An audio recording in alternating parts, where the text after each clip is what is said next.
can inspire hope, ignite the imagination, and instill a love of learning. Brad Henry.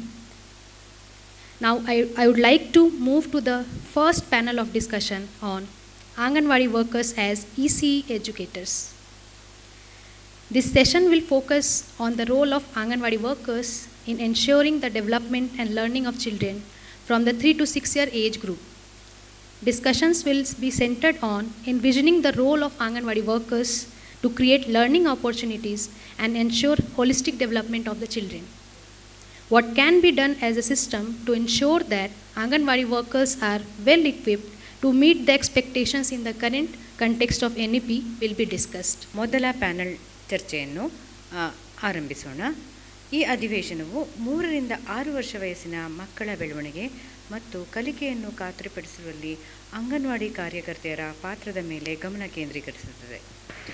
ಕಲಿಕೆಯ ಅವಕಾಶಗಳನ್ನು ಸೃಷ್ಟಿಸಲು ಮತ್ತು ಮಕ್ಕಳ ಸಮಗ್ರ ಬೆಳವಣಿಗೆಯನ್ನು ಖಚಿತಪಡಿಸಲು ಅಂಗನವಾಡಿ ಕಾರ್ಯಕರ್ತೆಯರ ಪಾತ್ರವನ್ನು ರೂಪಿಸುವ ಬಗ್ಗೆ ಚರ್ಚೆಗಳು ಕೇಂದ್ರೀಕೃತವಾಗಿರುತ್ತವೆ.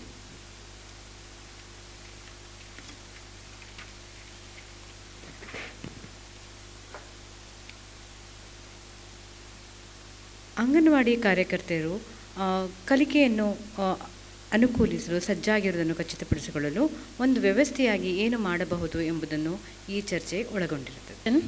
I would like to call Ms. Archana Nambiar on the stage, an advisor to UNIS Social Business Fund, Bengaluru. She has over 2 decades of experience in the development sector, particularly on the issues of education and child rights.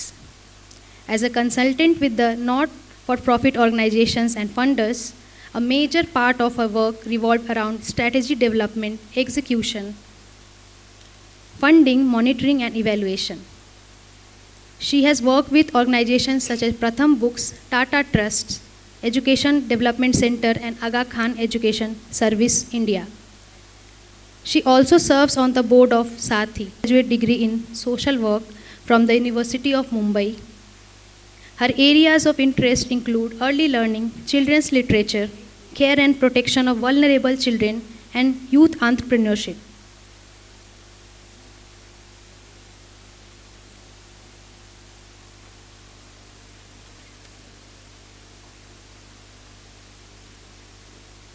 I would like Ms. Archana to continue the session.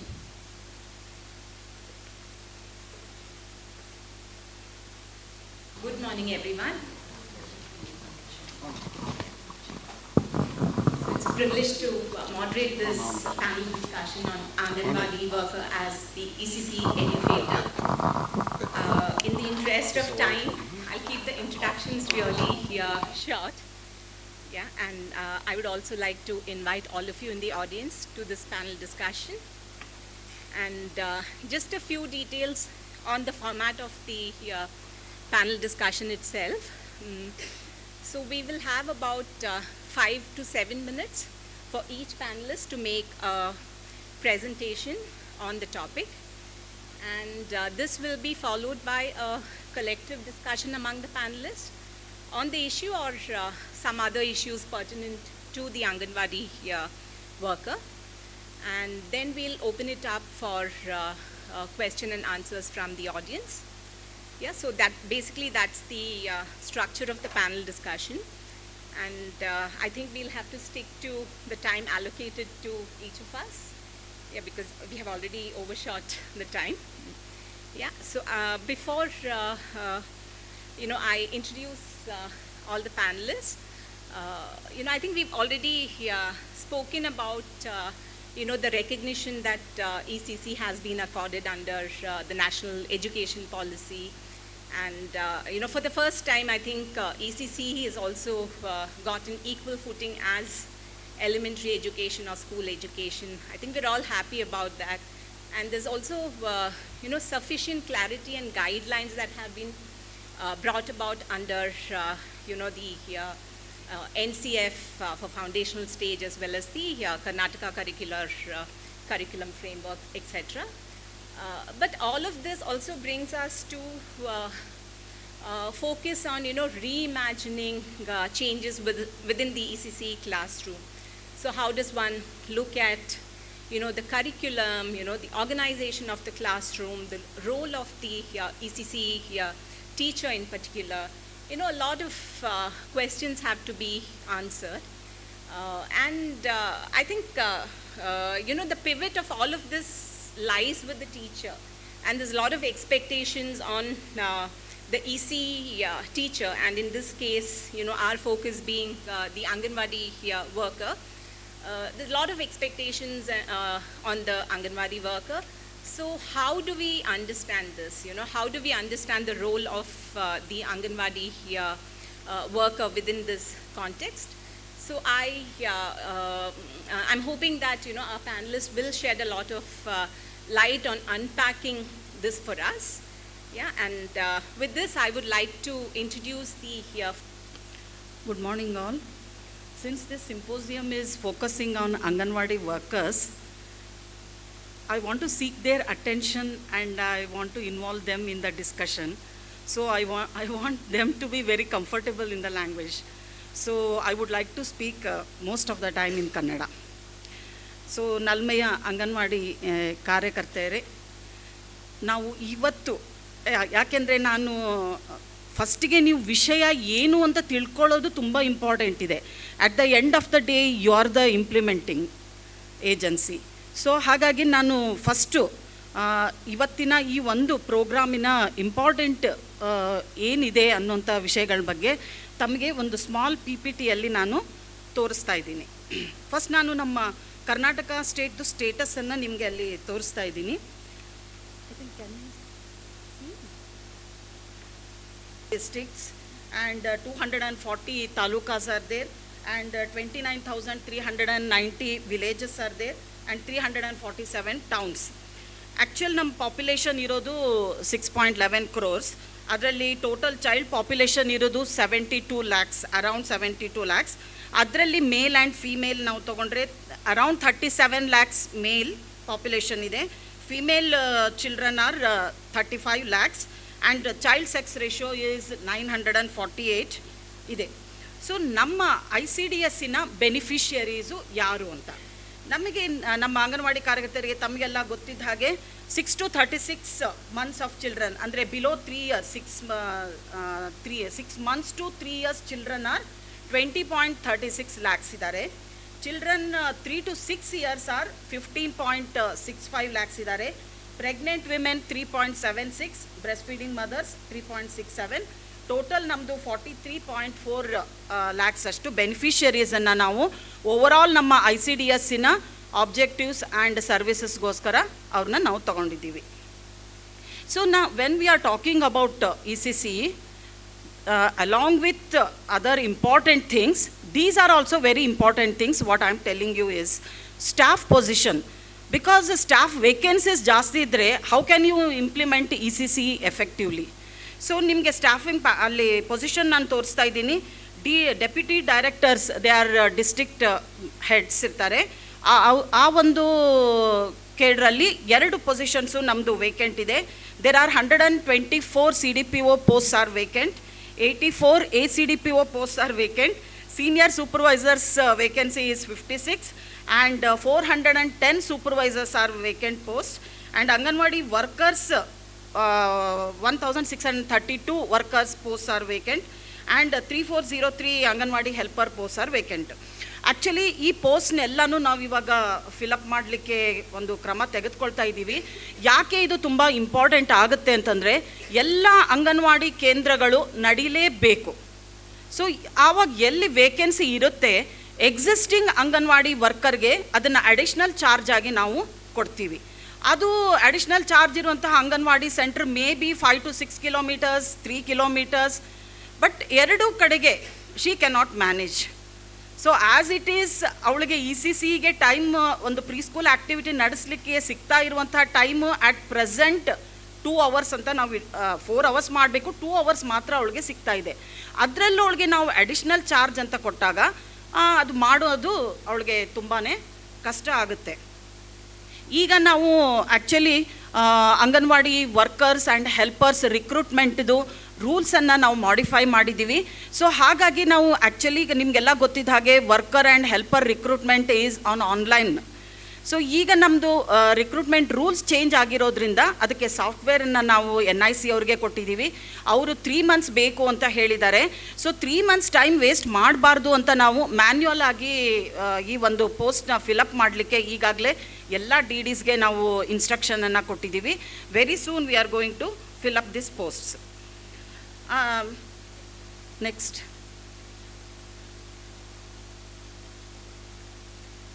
ಇದರಲ್ಲಿ ನಾನು focus ಮಾಡ್ತಾ ಇರೋದು out of 66,361 anganwadi ಸೆಂಟರ್ಸಲ್ಲಿ around 70 to 75%, that is 46,361 are functioning in our own buildings.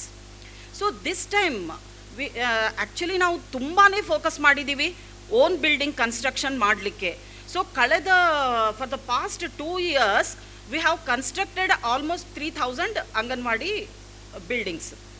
So ಇಲ್ಲಿ 46,361 are functioning in own buildings, 4,567 are co-located in government schools, and remaining 15,473 are functioning in other government alternative ಬಿಲ್ಡಿಂಗ್ಸ್ನಲ್ಲಿ ನಡೀತಾ ಇದೆ. ಅದೊಂದು community hall ಆಗಿರ್ಬೋದು, youth club ಆಗಿರ್ಬೋದು, but they are government buildings. So rented buildings ಒಂದು 1,500 ಅಷ್ಟು rented ಬಿಲ್ಡಿಂಗ್ಸ್ನಲ್ಲಿ ನಮ್ಮ urban ಏರಿಯಾಸ್ನಲ್ಲಿ ನಡೀತಾ ಇದೆ. And when we see this infrastructure of anganwadi centres, you can see we have done very good progress in this. 97% of anganwadi centres are having toilets. It was not the scene earlier, but now we have focused more on infrastructure. So 98% Anganwadi centers are having electricity connection, 86% Anganwadi centers are having water connection, 97% Anganwadi centers are having fan. So fan ನಾವು ಯಾಕೆ infrastructure ಬಗ್ಗೆ ಇಷ್ಟೊಂದು importance ನಾವು ಕೊಡಬೇಕು ಅಂತಂದರೆ, ನಮ್ಮ ಅಂಗನವಾಡಿಗೆ ಬರುವ ಮಗು 4 to 6 hours ನಮ್ಮ ಹತ್ರ ಇರುತ್ತೆ. So we have to make that childs stay very comfortable. So ಈ ಒಂದು ಗುಲ್ಬರ್ಗಾ, ಬೀದರ್ ಆ ಒಂದು ಏರಿಯಾದಲ್ಲಿ ನಿಮಗೆ ಫ್ಯಾನ್ ಇರಲಿಲ್ಲ ಅಂತಂದರೆ ಮಗು ಅಲ್ಲಿ ಕೂತ್ಕೊಳ್ಳೋದಕ್ಕೆ ಆಗೋದಿಲ್ಲ. ಸೊ ಹಾಗಾಗಿ ಈ ಒಂದು ಸ್ಮಾಲೆಸ್ಟ್ ಇದನ್ನು ನಾವು ಫ್ಯಾನನ್ನು ಸಹ ಇಂಪಾರ್ಟೆಂಟ್ ಇನ್ಫ್ರಾಸ್ಟ್ರಕ್ಚರ್ನಲ್ಲಿ ತೆಗೆದುಕೊಂಡಿದ್ದು ಇದೆ. ಸೊ ಈಗ ಆಲ್ಮೋಸ್ಟ್ ಎಲ್ಲೋ ಒಂದು 97% anganwadi centres are having toilets. ಈ 3% ಏನಂದರೆ ಕೆಲವೊಂದು ಅಂಗನವಾಡಿ ಸೆಂಟರ್ಸು ಅವ್ರ ಟೆಂಪಲ್ ಹತ್ತಿರ ಇದೆ, ದೇವಸ್ಥಾನದ ಹತ್ತಿರ ಇರೋದ್ರಿಂದ ಅಲ್ಲಿ ಟಾಯ್ಲೆಟ್ ಕನ್ಸ್ಟ್ರಕ್ಷನ್ಗೆಲ್ಲ ಪರ್ಮಿಷನ್ ಸಿಗ್ತಾ ಇಲ್ಲ. ಅಷ್ಟೊಂದು ಹೊರತುಪಡಿಸಿದ್ರೆ ಉಳಿದ ಎಲ್ಲ ಕಡೆಗೂ ನಾವು ಟಾಯ್ಲೆಟ್ ಕನ್ಸ್ಟ್ರಕ್ಷನನ್ನು ಮಾಡಿದ್ದೀವಿ. ನೆಕ್ಸ್ಟ್, ಸೊ ನಾವು ಯಾವಾಗ ಪ್ರೀ ಸ್ಕೂಲ್ ಎಜುಕೇಷನ್ನು ECCಯ ಬಗ್ಗೆ ನಾವು ಮಾತಾಡಬೇಕಾದ್ರೆ ನಮಗೆಲ್ಲ ಗೊತ್ತಿದ್ದ ಹಾಗೆ ನಮ್ಮ ICDSನ one of the important objectives and service is preschool activity. But ನಮ್ಮ ಆಫೀಸರ್ಸು ಹೇಳಿದ ಹಾಗೆ we could not concentrate on preschool activity because of so many reasons. ಈಗ ನಾವು ICDSನಲ್ಲಿ ಈ ಅವ್ರದ್ದು ಮುಖ್ಯವಾಗಿ ಅವರು ಮಾಡ್ತಾ ಇರುವಂಥ ಕೆಲಸಗಳು ಇಮ್ಯುನೈಸೇಷನು ಮತ್ತು improvement of health and nutritional status of mother and children and health and ಎಜುಕೇಷನ್ನ ಕಮ್ಯುನಿಟಿಗೆ ಕೊಡುವಂಥದ್ದಾಗಿರ್ಬೋದು. ಅದರ ಜೊತೆಗೆ ಪ್ರೀ ಸ್ಕೂಲ್ ಆ್ಯಕ್ಟಿವಿಟೀಸ್ ಅಂತ ಇರೋದು. 100% ನೀವು ಪ್ರೀ ಸ್ಕೂಲ್ ಆ್ಯಕ್ಟಿವಿಟೀಸ್ಗೆ ಫೋಕಸ್ ಮಾಡಬೇಕು ಅಂತ ಮೊದಲು ಎಲ್ಲೂ ICDSನ ಒಂದು ಆಬ್ಜೆಕ್ಟಿವ್ಸ್ನಲ್ಲಾಗಲಿ ಸರ್ವಿಸ್ನಲ್ಲಾಗಲಿ ಇರಲಿಲ್ಲ. ಸೊ ಯಾವಾಗ ನಮಗೆ ECCE ಒಂದು ಇಂಪಾರ್ಟೆಂಟಾಗಿ ನಮಗೆ ವಿಷಯವಾಗಿ ಬಂತು, ಆವಾಗ ನಾವು ಅಂಗನವಾಡಿ ಕಾರ್ಯಕರ್ತೆಯರಿಗೆ ಮಿನಿಮಮ್ 4 hours ನೀವು ಪ್ರೀ ಸ್ಕೂಲ್ ಆ್ಯಕ್ಟಿವಿಟಿಯನ್ನು ಮಾಡಲೇಬೇಕು ಅನ್ನುವಂಥ ಒಂದು ಕಡ್ಡಾಯವನ್ನು ನಾವು ಇವಾಗ ತರ್ತಾ ಇದ್ದೀವಿ. ಅದಕ್ಕೂ ಸಹ ನಮಗೆ ಸಾಕಷ್ಟು ಅಂಗನವಾಡಿ ಕಾರ್ಯಕರ್ತೆಯರ ಒಂದು ಯೂನಿಯನ್ದಿಂದ ನಮಗೆ ಸಮಸ್ಯೆಗಳು ಬರ್ತಾ ಇದೆ. But we are trying our level best to solve their problems. ಇಲ್ಲಿ ಪ್ರೀ ಸ್ಕೂಲ್ ಆ್ಯಕ್ಟಿವಿಟಿ ಅಂತ ಬಂದಾಗ ECCE ಅನ್ನುವಂಥದ್ದು ಇದು ತುಂಬ ಒಂದು ನ್ಯೂ ಕಾನ್ಸೆಪ್ಟ್ ಏನಲ್ಲ. ಮೊದಲು ನಾವು ಅದನ್ನು ಪ್ರೀ ಸ್ಕೂಲ್ ಎಜುಕೇಷನ್ ಅನ್ನುವಂಥ ಒಂದು ಇದರಲ್ಲಿ ಅದಕ್ಕೆ ಆದಂಥ ಒಂದು ಇಂಪಾರ್ಟೆನ್ಸ್ ಕೊಟ್ಟು ನಾವು ಮಾಡ್ತಾ ಇರೋದನ್ನು ಅಂಗನವಾಡಿಯಲ್ಲಿ ನೋಡ್ತಾ ಇದ್ದೀವಿ. ಸೊ ಮೊದಲು ನಮಗೆ ಚಿಲಿಪಿಲಿ ಅನ್ನುವಂತಹ ಒಂದು ಕರಿಕ್ಯುಲಮ್ ಇದೆ, ಅದು ತಮಗೆಲ್ಲರಿಗೂ ಗೊತ್ತಿದೆ. So it is a non formal preschool education, follows a theme based activity based curriculum is called Chilipili. So ಈ ಚಿಲಿಪಿಲಿಯ ನೆಕ್ಸ್ಟ್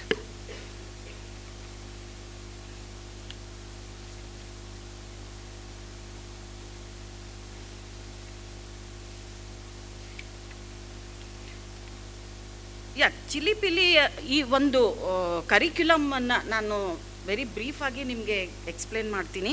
ಈ ಚಿಲಿಪಿಲಿ ಅನ್ನುವಂಥ ಕರಿಕ್ಯುಲಮ್ನಲ್ಲಿ 6 ವಾಲ್ಯೂಮ್ಸ್ ಇದೆ. ಈ 6 ವಾಲ್ಯೂಮ್ಸ್ನಲ್ಲಿ 42 ಸಬ್ಜೆಕ್ಟ್ಸ್ ಇದೆ.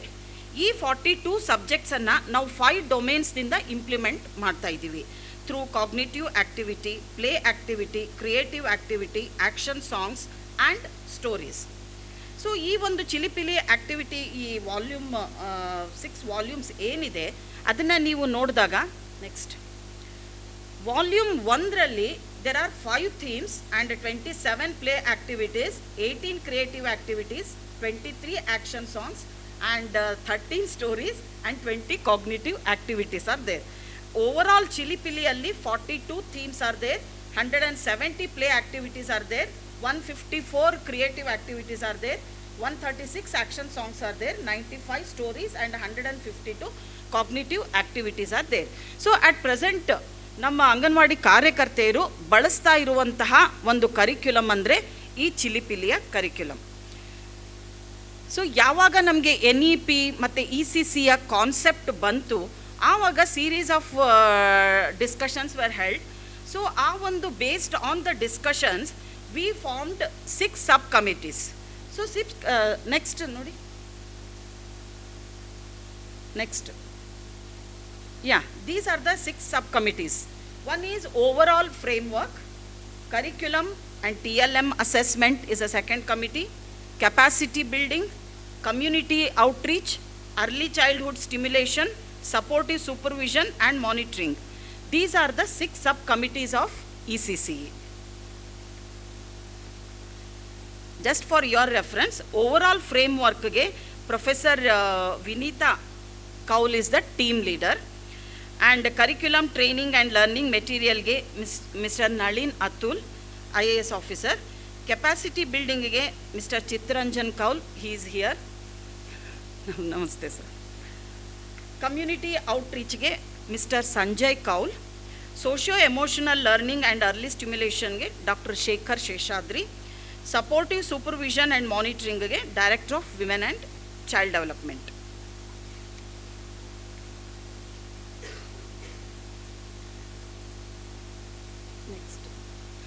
So series of write shops, trainings ಅದೆಲ್ಲ ಆಗಿದೆ.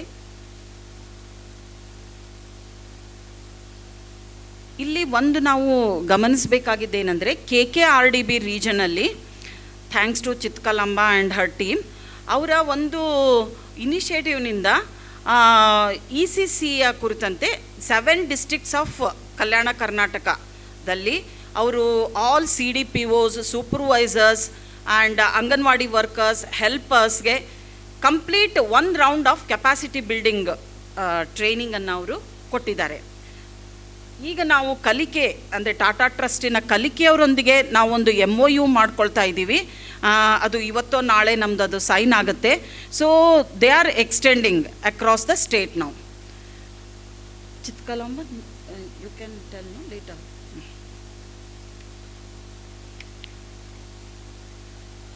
So far we have trained 40 CDPOs ಮತ್ತು 512 ಸೂಪರ್ವೈಸರ್ಸ್ಗೆ ಟ್ರೈನಿಂಗನ್ನು ಫಸ್ಟ್ 1 ರೌಂಡ್ ಆಗಿದೆ. ಈ ಟ್ರೈನಿಂಗನ್ನು ನಾವು ಯಾವ ಥರ ಮಾಡ್ತಾ ಇದ್ದೀವಿ ಅಂತಂದರೆ, ಈ ಟ್ರೈನಿಂಗ್ನಲ್ಲಿ ಫಸ್ಟು ಈಗ ಸೂಪರ್ವೈಸರ್ಸ್ 512 ಸೂಪರ್ವೈಸರ್ಸು ಏನು ಟ್ರೈನಿಂಗ್ ತೊಗೊಂಡಿದ್ದಾರಲ್ಲ, each supervisor has to establish 1 demo anganwadi centre on her own ಅಂತ. ಯಾಕೆಂದರೆ ಇಂಟರ್ನ್ ಸೂಪರ್ವೈಸರು ಅಂಗನವಾಡಿ ವರ್ಕರ್ಗೆ ಟ್ರೈನಿಂಗನ್ನು ಅವರು ಕೊಡಬೇಕಾಗುತ್ತೆ. ಟ್ರೈನಿಂಗ್ ಸ್ಟ್ರಕ್ಚರ್ ಅಂತ ಇದೆ ನೋಡಿ, ಟ್ರೈನಿಂಗ್ ಸ್ಟ್ರಕ್ಚರ್ ಕ್ಯಾಸ್ಕೇಡ್ ಅಂತ ಇದೆ ನೋಡಿ.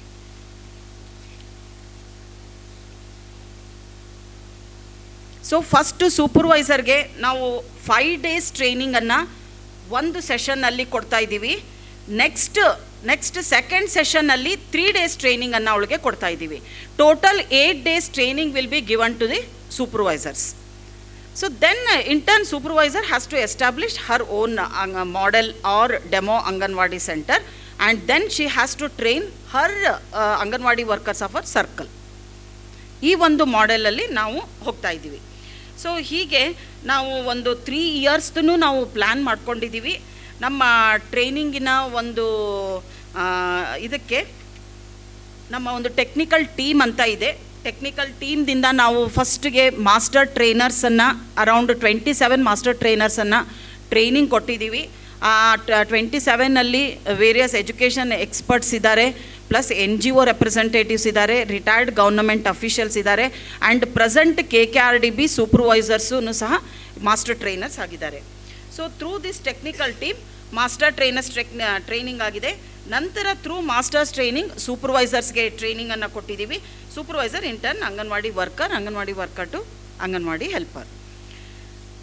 ಸೊ ಒಂದು ಓನ್ ಬಿಲ್ಡಿಂಗ್ ಕನ್ಸ್ಟ್ರಕ್ಷನ್, ಇನ್ಫ್ರಾಸ್ಟ್ರಕ್ಚರ್, ವೇಕೆನ್ಸಿನ ಫಿಲ್ ಮಾಡೋದು, ಇದರ ಜೊತೆಗೆ TLM ಅವ್ರಿಗೆ ಏನು ಟೀಚಿಂಗ್ ಲರ್ನಿಂಗ್ ಮೆಟೀರಿಯಲನ್ನು ಏನು ಅವರು ತಗೊಳ್ಬೇಕು ಅನ್ನುವಂಥದ್ದನ್ನು ಸಹ ನಾವು ಲಿಸ್ಟ್ ಮಾಡಿ ಅವರಿಗೇನೆ ಕೊಡ್ತಾ ಇದ್ದೀವಿ.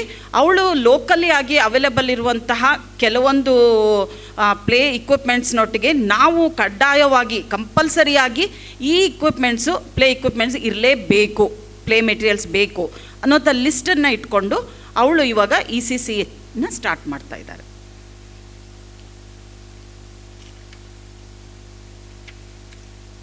I think I'll stop it here. Thank you. Ms. Lata Menon has worked in the field of child development and education for over 40 years in teaching, research and management of education programs, and she's been with UNICEF for over 25 years, supporting UNICEF's education and child development programs across different states. And since her retirement, she's been working with the government of Karnataka on early child development and primary education. And she has been the technical lead for the development of the ECCE curriculum for the early childhood education program for the state, as well as the development of the multi-grade English curriculum for grades 1 to 3 for the government of Karnataka. And she is also part of the focus group that drafted the government of Karnataka's position paper for ECCE and FLN, which fed into the national curriculum framework in 20. To begin with, I think I have got 8 minutes, so I'm going to try and keep this presentation to 8 minutes. And because of that, I will be focusing only on about 2 or 3 most important points where my own experience tells me will make a difference to the ICDS. Then we go to the next. But the point that most people do not really know is what is the composition of the children who are part of our government establishments. And if you see, about 62% of the children from our more weaker communities do come to government schools and the ICDS. And a slightly larger percentage of girls than boys do attend the ICDS. So what does this mean in terms of the actual implications for early childhood?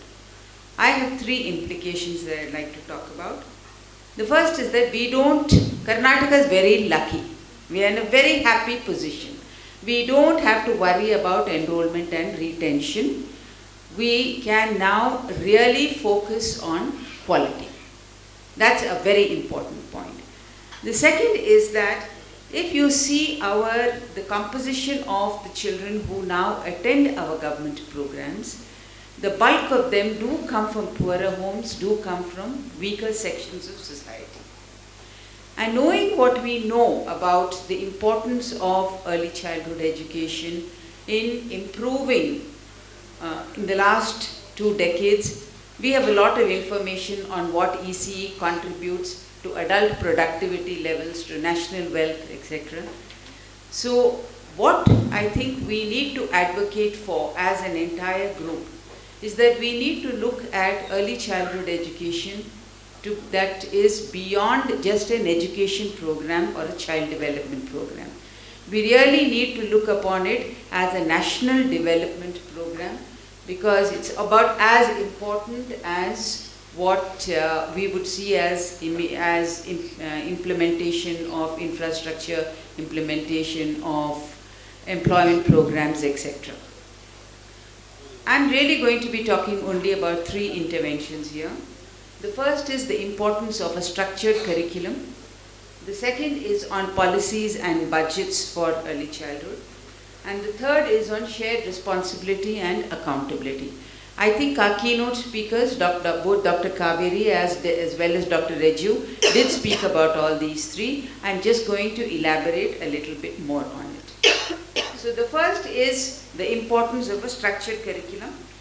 And here I am going to talk about my experience with Nalikali. Way back in 1997, when we first introduced Nalikali in Karnataka. This was a method for multigrade teaching, and it was a completely new method. The materials were different, the classroom organization was different, the teaching methodology was different, there were no textbooks. Teachers had to move out of their comfort zone. It was completely new. Now, in any ordinary circumstance, something that was so new should have just disappeared without a trace. We've got so many experiments that died. Nalikali also should have died because it was so very different from what was being done. Now, one of the reasons, and most of us who have worked with Nalikali believe, that made a difference and allowed Nalikali to survive and thrive is the fact that the entire process was so structured. There were very clear instructions on what needs to be done, how it is to be done. The teacher cards gave no room for any doubt on what needed to be done. The training program also was very, very structured. And this was one of the first and most important lessons that I have personally learnt from our experience in Nalikali, that when you have teachers who are not very sure, when you are introducing new methods, when you've got very, I would say not highly qualified teachers, a structured curriculum and a structured method of implementation makes a very great difference. And so if we are today talking about helping Anganwadi workers improve the quality of implementing the new program that we are talking about, which is going to be implemented with the help of Tata Trust, I would say that introducing a level of structure into the curriculum should be one of the first and most important things that we should ensure. Okay? That is the first point that I wanted to make. The second point, just hold it please. The second point that I wanted to talk about is next, we can go to the next. Yes, is what we talk about as an attitudinal shift.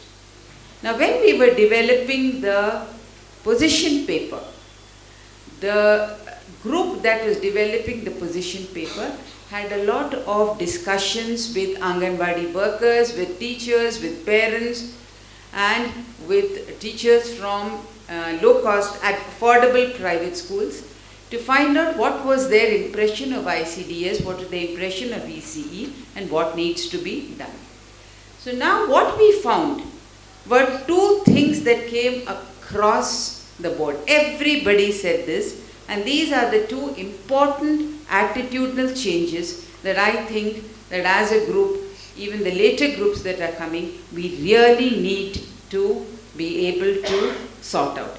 I'm not going to talk a great deal about it. I'm just going to talk about what this attitudinal thing is.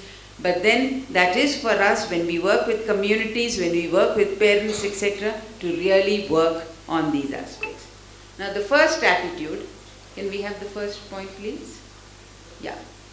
This is something very, very important. And I have phrased it like this: for those who have nothing, anything will do. Which means If a service is free, then do not expect quality. And this seems to be our attitude right from the government of India downwards. That if this is ICDS, this is going to, we do not have money, we cannot, do not expect quality. Sab chalta hai, something we will try to do. And I am going to just give one example, and this has to do with the very famous RTE 12C, that particular point that everybody talks and talks about, which says that 25% of reservations in private schools should be kept for children of disadvantaged groups. Everybody talks about it all the time. When you talk about RTE, this is the only thing that is talked about. Some years back, government of Karnataka decided that they are going to repeal this point in their new education policy. It made headlines. We had parents going on strike. Everybody discussed it in great deal. It went to the High Court. There was a lawsuit. All kinds of discussions on this. In 2022, the government of India brought out a new set of directions that said that the amount of budget for TLM for ICDS, which I believe was at 5,000 rupees per year, is now going to be reduced to 1,000 rupees per year.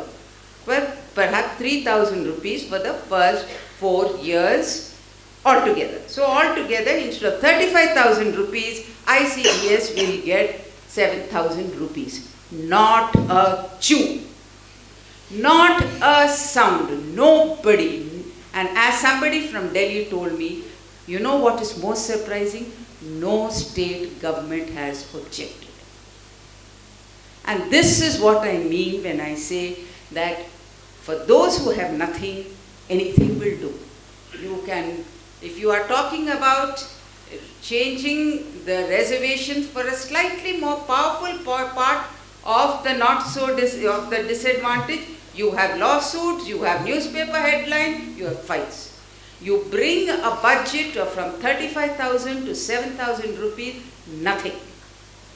And this, I think, is an attitude. If we do not fight, forget. I mean, it is unfair to an Anganwadi worker to say work, work, work, work, work, when nobody else is willing to fight for the ICDS. The second point is also something that came through very clearly. ECE, nothing, no problem. Anybody can teach in a preschool. You don't need a qualification, you don't need experience. If you are a woman, very good. After all, some mothering instincts you will have, you can teach. And this is again a point that has resulted in Anganwadi workers being treated along the same lines, I say, as unskilled labor. Their remuneration is around the same level. You don't think training is important. You don't think EC is important. You look upon it as a Daria factory. There is very little that goes into creating that competence that we need. And one of the reasons why that continues is because everybody knows that if you have more qualified people, you will have to pay more. And if you have to pay more, you'll get better qualified people, but nobody wants to pay more, so you don't talk about improving qualifications. You still continue to say ICDS, ECE, anybody can do it. I am not going to be talking about what these can, but I think these are two attitudinal factors. It came across the board. When we work with communities, when we work with parents, when we talk about the policy level, we have to be able to push on this as strongly as possible. Okay, third. Now this is a very interesting part that I would like to flag here, that when we talked about the NEP has brought out a very big change. It's talked about a structure of 3+2. So now it's not ICDS and primary school, it is foundational stage. That is 3 years of primary school and 2 years of foundational stage. What does that mean? It means that the ICDS looks after 3 years, and then you have the foundational stage that looks after 2 years. When is the first time that anybody is called to be accountable for the results of these 5 years? That is in the 3rd standard when you have the NAS exam. Okay, the NAS will tell you how the state is working on the foundational literacy, numeracy and 21st century skills. What happens if our results are not good? Who is going to be held responsible? Whom will you point a finger at? That's going to be the education department. The education department did not do well, this is what our results are, this is how we've done, etc. So we are now in a unique situation where 3 out of 5 years responsibility lies with the Women and Child Department, and the entire accountability lies with the Education Department. And this is exactly what Madam Kaveri was talking about. High school blames middle school blames primary school. Primary school can keep on saying ICDS did not work, but ICDS is far removed. They are not in the picture when the 3rd standard NAS result comes. So it is going to be responsibility with one person, accountability with another. And so next, what we would like to see is, what do you do when responsibility rests with one department and accountability rests with the other? How do you bring about a meeting of minds? And that is what Kaveri Madam was talking about, right? And as I said, what do you do when you have responsibility by one set of people and accountability by another? So what I am suggesting is 2 very clear steps to be able to overcome this. Okay? The first is the step on being able to work together, which I think both Dr. Reju and Kaveri did speak about. The first is that we have structures and systems which allow the education department and the ICDS to work together. So what the SCF has also suggested is that we need to do a joint planning, and what is the outcomes that we expect out of ICDS, what are the outcomes that we expect out of primary school. We need to have a joint curriculum planning team that looks at both what we get out of the first 3 years and what we get out of the next 2 years. The SCF has talked about a joint facilitation. We've talked about trying to get the jurisdiction of the supervisory team and the cluster resource teams, etc., to coincide so that both the CRPs and the supervisors can do the monthly training sessions together and people know what is expected of each other. The joint monitoring and support systems are together, and that training resources, whether it is Nishta or anything, is shared completely between the education department and the ICDS. The second point that I would like to talk about is institutionalizing periodic assessment. And here again, I'd like to talk about our experience with Nalikali. In 2016, the Sarva Shiksha Abhiyan decided they need to do something with improving the quality of Nalikali. And so they brought about this entire program of what they call the macro assessment. Now the macro assessment was an assessment of school quality that looked at school, began by saying, first of all, do not hold teachers and schools responsible unless you are able to put the basic minimum points in place. So they got all the teaching learning material in place, they trained all the teachers. And then they did all schools were covered by what was called a macro assessment, where they looked at teacher-pupil ratios, presence of trained teachers, presence of TLM, the availability, the access, the use of materials and teachers and support systems. Now once that result was out, they completed a joint training program with blocks, clusters and schools to say, this is where you are not performing well, this is what you need to do, this is how you can improve your work. And once that was done, every school developed a school development plan on how they were supposed to continue for the next year. The next year, the SSA again ran a complete census kind of assessment, that is in 2019, and what they saw was that there was a 15% increase in the quality of schools across the board. And we need to be able to do something like that.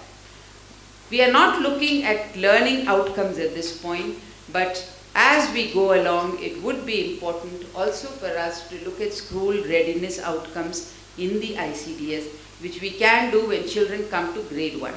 And the school readiness outcome should be more to really help us in supporting the Vidya Pravesh program, as well as to tell individual Anganwadis, okay, these are the problems, this is where you need to improve, these are where the children are not doing so well, and at the same time, to also to support the training institutions to say that these are the areas in the curriculum that need support. So when I'm looking at it, I'm really going to talk only about 3 things. I leave the rest to the other speakers. Structured curriculum, a real push with our major stakeholders on changing attitudes towards ICDS, and the third is to institutionalize somewhere where we can get all these quality indicators and systems into place.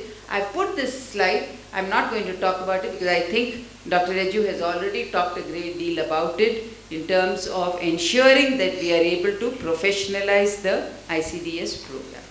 Thank you. Kalamba to share her presentation. Dr. Chitkalamba heads the Early Childhood Development Programs at Kalike, an initiative of Tata Trust, and she has been closely involved in project design and curriculum planning for Anganwadi workers, and she has worked in the areas of training and implementation of ECE programs. And she's been also part of studies in early childhood education and brings a lot of experience in the area of research. Over to you, Chitkalamba.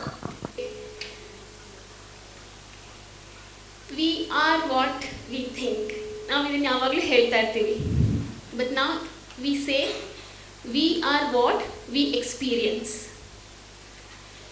So when we talk about early childhood, we always place importance on the experiences that the child gets from the environment. And we have been talking about the amount of time that the child spends in a preschool center and the experiences that matters for the child to develop overall. So, ಅನುಭವಗಳು ಮಕ್ಕಳ ಆಲೋಚನೆಗಳನ್ನ ಮಕ್ಕಳ ಭಾವನೆಗಳನ್ನ ಸೃಷ್ಟಿ ಮಾಡ್ತದೆ ಅಂತ ಹೇಳಿದ್ರೆ ಮಕ್ಕಳು ಇರುವಂತಹ ಜಾಗದಲ್ಲಿ ನಾವು ಯಾರು ಅಂಗನವಾಡಿ ವರ್ಕರ್ಸ್ನ ಎಡ್ಯುಕೇಟರ್ ಅಂತ ಕರೀತಾ ಇದ್ದೀವಿ. ಸೊ ಆ ಥರದ ಒಂದು ಅನುಭವಗಳನ್ನು ಮಕ್ಕಳಿಗೆ ಕೊಡುವಂಥವರು ನಮ್ಮ ಅಂಗನವಾಡಿ ಕಾರ್ಯಕರ್ತೆಯರು ಆಗಬೇಕಾಗ್ತದೆ. ಸೊ ಇವತ್ತು ನಾವು ಆ ರೀತಿ ಕಾರ್ಯಕರ್ತೆಯರನ್ನು ಸಜ್ಜು ಮಾಡಲಿಕ್ಕೆ ಯಾವ ರೀತಿಯಾದ ಒಂದು ಕ್ರಮಗಳನ್ನು ತಗೊಳ್ತಾ ಇದ್ದೀವಿ ಮತ್ತು ಅದರಲ್ಲಿ ಏನು ಸವಾಲುಗಳು ಬರ್ತಾ ಇದೆ ಅನ್ನೋದ್ರ ಬಗ್ಗೆ ಒಂದಷ್ಟು ಚರ್ಚೆ ಮಾಡ್ಬೋದು ಅನಿಸುತ್ತೆ. Now when we say educator, no educationist can be called an educationist without passion. ಕಲಿಸಲಿಕ್ಕೆ ಒಲವು ಇಲ್ಲದೆ ಇದ್ದರೆ ಅವರು ಶಿಕ್ಷಕರಾಗಲಿಕ್ಕೆ ಅಥವಾ ಶೈಕ್ಷಣಿಕ ತಜ್ಞರಾಗಲಿಕ್ಕೆ ಸಾಧ್ಯ ಇಲ್ಲ. ಈಗ ನಾವು ಒಂದು ಸತ್ಯ ನಾವು ಒಪ್ಕೊಳ್ಬೇಕು, ಒಬ್ಬ ಕಾರ್ಯಕರ್ತೆಯಾಗಿ ನಾವು ಬಂದಾಗ ಕೆಲಸಕ್ಕೆ ಅಂತ ಕಲಿಸೋದೇ ನನ್ನ ಒಲವು ಅಂದ್ಕೊಂಡು ಎಷ್ಟೋ ಜನ ಬಂದಿರಲ್ಲ, ಅದೊಂದು ಕೆಲಸ ಅಂತ ಬಂದಿರ್ತೀವಿ.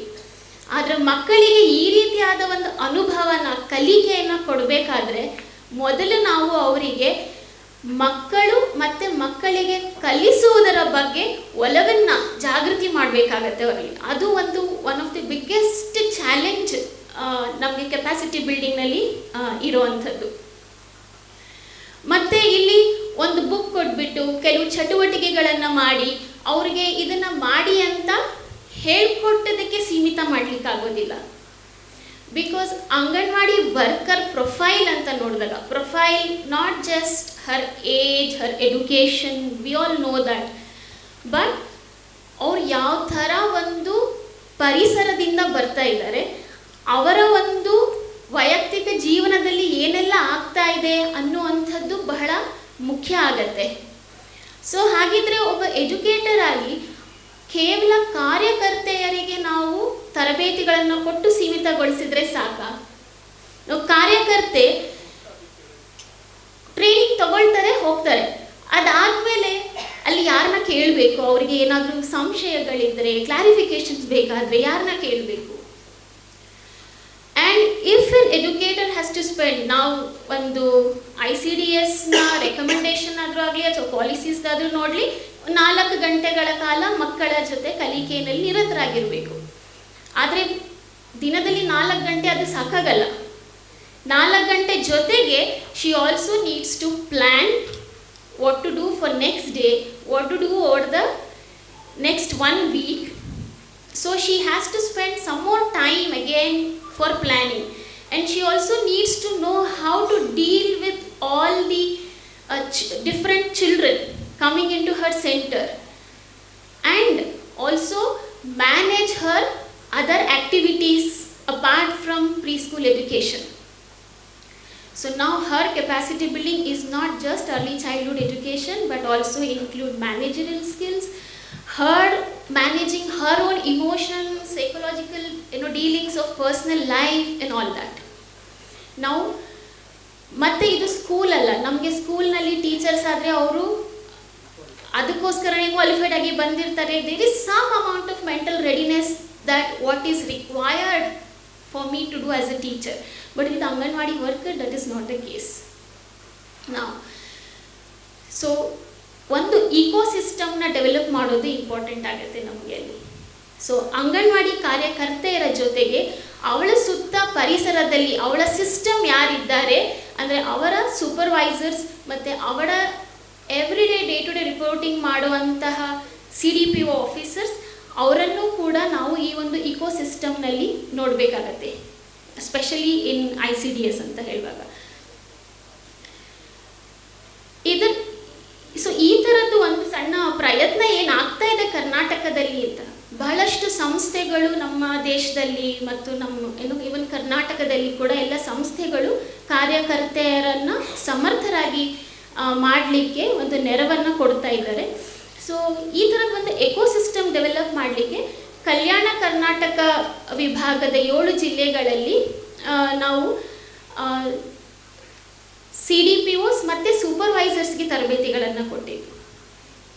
ಸೊ ಎಲ್ಲ CDPOಸ್ಗೂ ಕೂಡ ಅರ್ಲಿ ಚೈಲ್ಡ್ಹುಡ್ ಎಜುಕೇಷನ್ ಅಂದರೆ ಏನು, so all that support system ಆಗಿ ಅವರು ಹಂಗಂದರೆ 4 ಅವರ್ ಅನ್ಡಿಸ್ಟರ್ಬ್ಡ್ ಟೈಮ್ ಕೊಡಬೇಕು ಅಂತ ಹೇಳಿದ್ರೆ ಅದು ಸಿಸ್ಟಮ್ನಲ್ಲಿ ಇನ್ಬಿಲ್ಡ್ ಆದಾಗ ಮಾತ್ರ ಸಾಧ್ಯ ಆಗುತ್ತೆ. ಸೊ ಹಾಗಾಗಿ CDPOಸ್ಗೆ ಕೆಪಾಸಿಟಿ ಬಿಲ್ಡಿಂಗ್ ಮಾಡಿದಂಥದ್ದು ಮತ್ತು ಇಲ್ಲಿ ಸೂಪರ್ವೈಸರ್ಸನ್ನೇ ತರಬೇತಿದಾರರನ್ನಾಗಿ ಮಾಡುವಂಥ ಪ್ರಯತ್ನ ಮಾಡಿದ್ದು, ಮತ್ತು ಅವರ ಮೆಂಟಾರ್ಸ್ ಆಗಿ ಪ್ರತಿದಿನ ಅವರಿಗೆ ಸಿಗೋ ಥರ ಮಾಡುವಂಥದ್ದು ಒಂದು ಪ್ರಯತ್ನ ಮಾಡ್ತಾ ಇದೆ. ಸೊ ಇದು 7 ಜಿಲ್ಲೆಗಳಲ್ಲಿ ಮಾಡಿ ಈಗ ಸದ್ಯ ಬೇರೆ ಜಿಲ್ಲೆಗಳಿಗೂ ವಿಸ್ತಾರ ಆಗಿದೆ. ಸೊ ಇಲ್ಲಿ ನಾವು ಸೂಪರ್ವೈಸರ್ಸ್ ರೋಲ್ ಯಾವಾಗ ಟ್ರೈನರ್ ಆಗಿ ಮೆಂಟಾರ್ ಆಗಿ ಬಂದರು ಅಲ್ಲಿ ಹೆಚ್ಚು ECCನ ಇಂಪ್ಲಿಮೆಂಟ್ ಮಾಡಬೇಕು ಅನ್ನೋವಂಥ ಓನರ್ಶಿಪ್ ರೆಸ್ಪಾನ್ಸಿಬಿಲಿಟಿ ಅವರಲ್ಲಿ ಹೆಚ್ಚಾಗಿದ್ದಂಥದ್ದು. ಮತ್ತು ಕೇವಲ ಕಾರ್ಯಕರ್ತೆಯರಿಗೆ ನೇರವಾಗಿ ತರಬೇತಿ ಕೊಟ್ಟಾಗ ಸಿಕ್ಕುವಂಥ ಫೀಲ್ಡ್ನಲ್ಲಿ ಫಲಿತಾಂಶಕ್ಕೂ ಇವತ್ತು ಆರಂಭಿಕ ಶಿಕ್ಷಣದ ಗುರಿಗಳೇನು, ಉದ್ದೇಶ ಪ್ರಾಮುಖ್ಯತೆಗಳೇನು ಅಂತ ಅವರ ಮೇಲಿನವರು ತಿಳ್ಕೊಂಡು ಅದನ್ನು ಅನುಷ್ಠಾನಗೊಳಿಸಲಿಕ್ಕೆ ಅವರು ಪ್ರಯತ್ನ ಮಾಡ್ತಾ ಇದ್ದಾಗ ಸಿಕ್ಕೋ ಫಲಿತಾಂಶಕ್ಕೂ ಬಹಳ ವ್ಯತ್ಯಾಸ ಆಗ್ತಾ ಇದೆ ನಮಗೆ. ಸೊ ಹಾಗಾಗಿ ICDSನಲ್ಲಿ ನಾವು ಅಂಗನವಾಡಿ ವರ್ಕರ್ಸ್ನ ಎಜುಕೇಟರ್ ಅಂತ ನೋಡುವಾಗ ಅವ್ರದ್ದು ಇಕೋಸಿಸ್ಟಮ್ನು ಕೂಡ ಅಲ್ಲಿ ಡೆವಲಪ್ ಮಾಡಬೇಕಾಗತ್ತೆ ಅನ್ನೋವಂಥದ್ದು ವೆರಿ ವೈಟಲ್ ಪಾಯಿಂಟ್ ಅನ್ನೋದು ಒಂದು ಗಮನಕ್ಕೆ ತರ್ತಾ ಇರೋದು. ಸೊ ಎರಡನೇದು, ಈಗ ತಾನೇ ಲತಾ ಮೆನನ್ ಮೇಡಮ್ ಹೇಳ್ತಾ ಇದ್ರು ಒಂದು ಸ್ಟ್ರಕ್ಚರ್ಡ್ ಕರಿಕ್ಯುಲಮ್ನ ಅವಶ್ಯಕತೆ ಇದೆ ಅಂತ ಹೇಳಿ. ಸೊ ಯಾರು ಪ್ರೀಸ್ಕೂಲ್ ಅಂದರೆ ಏನು ಅಥವಾ ಚೈಲ್ಡ್ ಸೈಕಾಲಜಿ ಏನು, ಚೈಲ್ಡ್ ಡೆವಲಪ್ಮೆಂಟ್ ಅಂದರೆ ಏನು ಅದನ್ನು ನೋಡಿಲ್ಲ. ಅವರಿಗೆ ನಾವು ಪ್ಲ್ಯಾನಿಂಗ್ ಮಾಡ್ಕೊಳ್ಳಿ ಅಂತ ಹೇಳಿ ಟ್ರೈನಿಂಗ್ ಕೊಟ್ಟು ಬಿಟ್ಟರೆ ಹೇಗೆ ಸಾಧ್ಯ ಆಗುತ್ತೆ? ಸೊ ರೇಜು ಸರ್ ಕೂಡ ಹೇಳ್ತಾ ಇದ್ರು, ನಮ್ಮದು ವರ್ಚುವಲ್ ಟ್ರೈನಿಂಗ್ಸ್ ಸಾಕಾಗೋದಿಲ್ಲ, ಏನಿದ್ರು ಇದು ಮುಖಾಮುಖಿಯಾಗಿ ನಡಿಬೇಕು ಅನ್ನೋವಂಥದ್ದು. ಅಂದರೆ ಸೊ ಕೆಪಾಸಿಟಿ ಬಿಲ್ಡಿಂಗ್ನಲ್ಲಿ live classrooms observations anganwadi ವರ್ಕರ್ಸ್ಗೆ ಸಿಗಬೇಕಾಗಿರುವಂಥದ್ದು ಬಹಳ ಇಂಪಾರ್ಟೆಂಟ್ ಆಗಿದೆ. ಸೊ ಹಾಗಾಗಿ ಒಂದು ಪ್ರಯತ್ನ ನಡೀತಾ ಇರುವಂಥದ್ದು ಏನಂದರೆ, ಪ್ರತಿ ವಲಯ ಮಟ್ಟದಲ್ಲೂ ಕೂಡ ಒಂದು ಡೆಮಾನ್ಸ್ಟ್ರೇಷನ್ ಕೇಂದ್ರವನ್ನು ನಿರ್ಮಾಣ ಮಾಡ್ತಾ ಇದೆ. ಇದರಲ್ಲಿ ಸ್ವಲ್ಪ ಅತಿ ಹೆಚ್ಚು ಸಕ್ರಿಯವಾಗಿರುವಂತಹ ಮತ್ತು ಒಂದು ಒಳ್ಳೆಯ ಸ್ಥಳಾವಕಾಶ ಇರುವಂತಹ ಅಂಗನವಾಡಿಯನ್ನು ಆಯ್ಕೆ ಮಾಡಿಕೊಂಡು ಪ್ರತಿ ಮೇಲ್ವಿಚಾರಕಿ ಮತ್ತು ಆ ಕಾರ್ಯಕರ್ತೆ ಆ ಒಂದು ಸೆಂಟರ್ಗೆ ಲರ್ನಿಂಗ್ ಲ್ಯಾಬ್ ಅಥವಾ ಲರ್ನಿಂಗ್ ಸ್ಪೇಸ್, ಟ್ರೈನಿಂಗ್ ಸ್ಪೇಸ್ ಏನಾದರೂ ಒಂದು ಬೇಕು. ಅವ್ರಿಗೆ ಎಲ್ಲರೂ ಕೂಡಿಕೊಂಡು ಚಟುವಟಿಕೆಗಳನ್ನ ಕಲಿಯೋಕ್ಕೆ, ಮಕ್ಕಳ ಜೊತೆ ಹೇಗೆ ಮಾಡೋದು ಅನ್ನೋದನ್ನು ನೋಡಿ ಅನುಭವಿಸಿ ಕಲೀಲಿಕ್ಕೆ ಪ್ರಾಕ್ಟಿಕಲ್ ಡೆಮಾನ್ಸ್ಟ್ರೇಷನ್ಸ್ ಅವ್ರಿಗೆ ಅವಶ್ಯಕತೆ ಇದೆ. ಸೊ ಅದನ್ನು ಅದು one of the key element in preparing workers as educator ಅನ್ನುವಂಥದ್ದು ಇದು ಒಂದು ಪ್ರಯತ್ನ ಇಲ್ಲಿ ಆಗ್ತಾ ಇದೆ. ಸೊ ಅದರ ಜೊತೆಗೆ ಸ್ಟ್ರಕ್ಚರ್ಡ್ ಕರಿಕ್ಯುಲಮ್ ಬೇಕು ಅಂತ. ಈಗ ಸದ್ಯಕ್ಕೆ ನಮ್ಮಲ್ಲಿ ಚಿಲಿಪಿಲಿ ಇದೆ. ಸೊ ಆದರೆ ನಾವು ಇವಾಗಿನ ಪಾಲಿಸೀಸ್ ಎಲ್ಲ ನೋಡುವಾಗ ಮತ್ತು ಹೆಚ್ಚು ಮಕ್ಕಳ ತಿಳುವಳಿಕೆ, ಜ್ಞಾನ, ಬೆಳವಣಿಗೆ ಬಗ್ಗೆ ನಾವು ನೋಡಿದಾಗ ಚಿಲಿಪಿಲಿ ಸಾಕಾಗ್ತಾ ಇಲ್ಲ.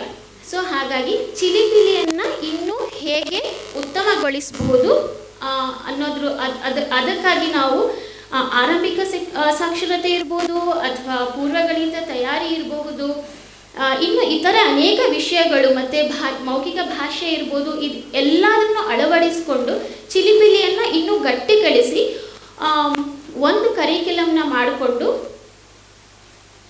ಟ್ರೈನಿಂಗ್ಸ್ನ ಕೊಡ್ತಾ ಇದೆ.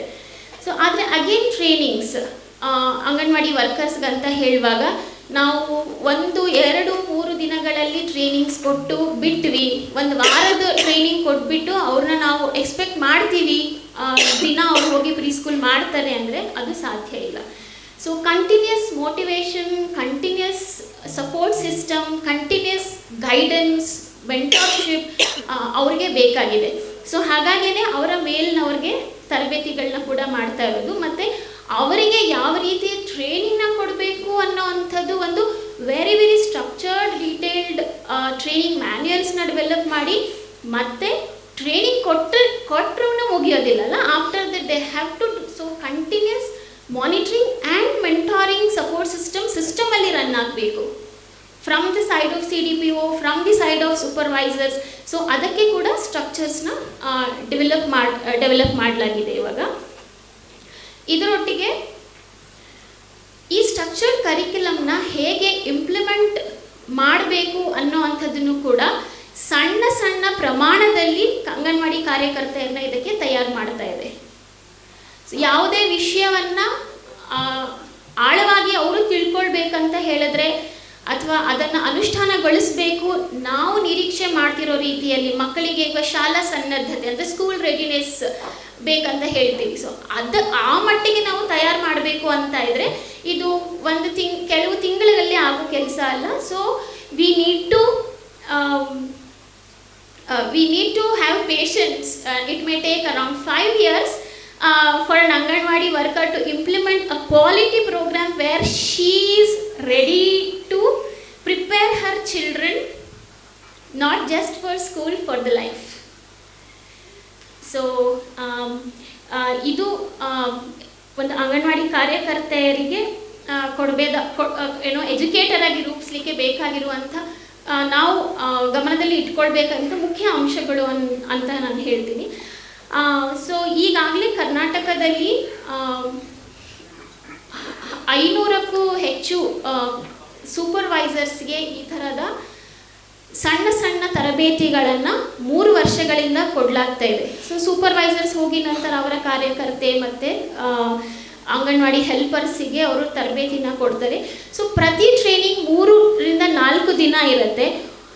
And to implemented 1 phase of training, each Anganwadi worker will get about 4 months of time so that she implements, she experiences it, and she then gets ready for the next phase of the training. So ಇದು ನಡೀತಾ ಇದೆ. ಆದರೆ ಇದೆಲ್ಲ ನಡೀತಾ ಇದೆ, ಇದಕ್ಕೆ ವಿಸ್ತಾರಗೊಂಡಿದೆ. ಇನ್ನೂ 500 ಹೆಚ್ಚು ಸೂಪರ್ವೈಸರ್ಸ್. ಸೊ ಟೋಟಲಿ ನಾವು there are 1000 supervisors who have been trained in Karnataka, out of which 500 plus supervisors have undergone training of about 4 phases, and another 500 have recently completed 1 phase of training. And Kalyana Karnataka ವಿಭಾಗದಲ್ಲಿ ಅಂಗನವಾಡಿ ಕಾರ್ಯಕರ್ತೆಯರು ಮತ್ತು ಅಂಗನವಾಡಿ ಸಹಾಯಕಿಯರು ಇಬ್ಬರು ಕೂಡ ಸೇರಿ ನಾವು ಮೇಲಿನವರಿನ support system ಮಾತಾಡಿದ್ವಿ anganwadi worker ಜೊತೆಗೆ.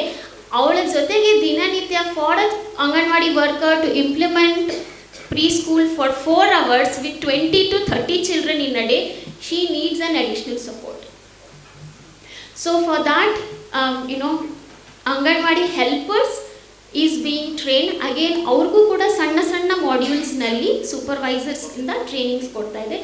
On those aspects, not just what she has to do in the education, but how does she manage her cooking, cleaning, and how does she support Anganwadi worker, and also implement some activities for pre-maths, for oral language, for free play, and she ensures that she participates along with the Anganwadi worker. So ಇದು ನಡೀತಾ ಇದೆ. ಆದರೆ ಇದಿಷ್ಟೆಲ್ಲ ಆಗ್ತಾ ಇದೆ, ಇದು ಒಳ್ಳೆ ಸಂಗತಿ ಕೂಡ. ಆದರೆ ಇದಿಷ್ಟು ಸಾಕಾಗಲ್ಲ ಅನ್ನೋ ಅಂಥದ್ದನ್ನು ಕೂಡ ನಾವು ಮನಸ್ಸಿನಲ್ಲಿ ಇಟ್ಕೊಳ್ಬೇಕು.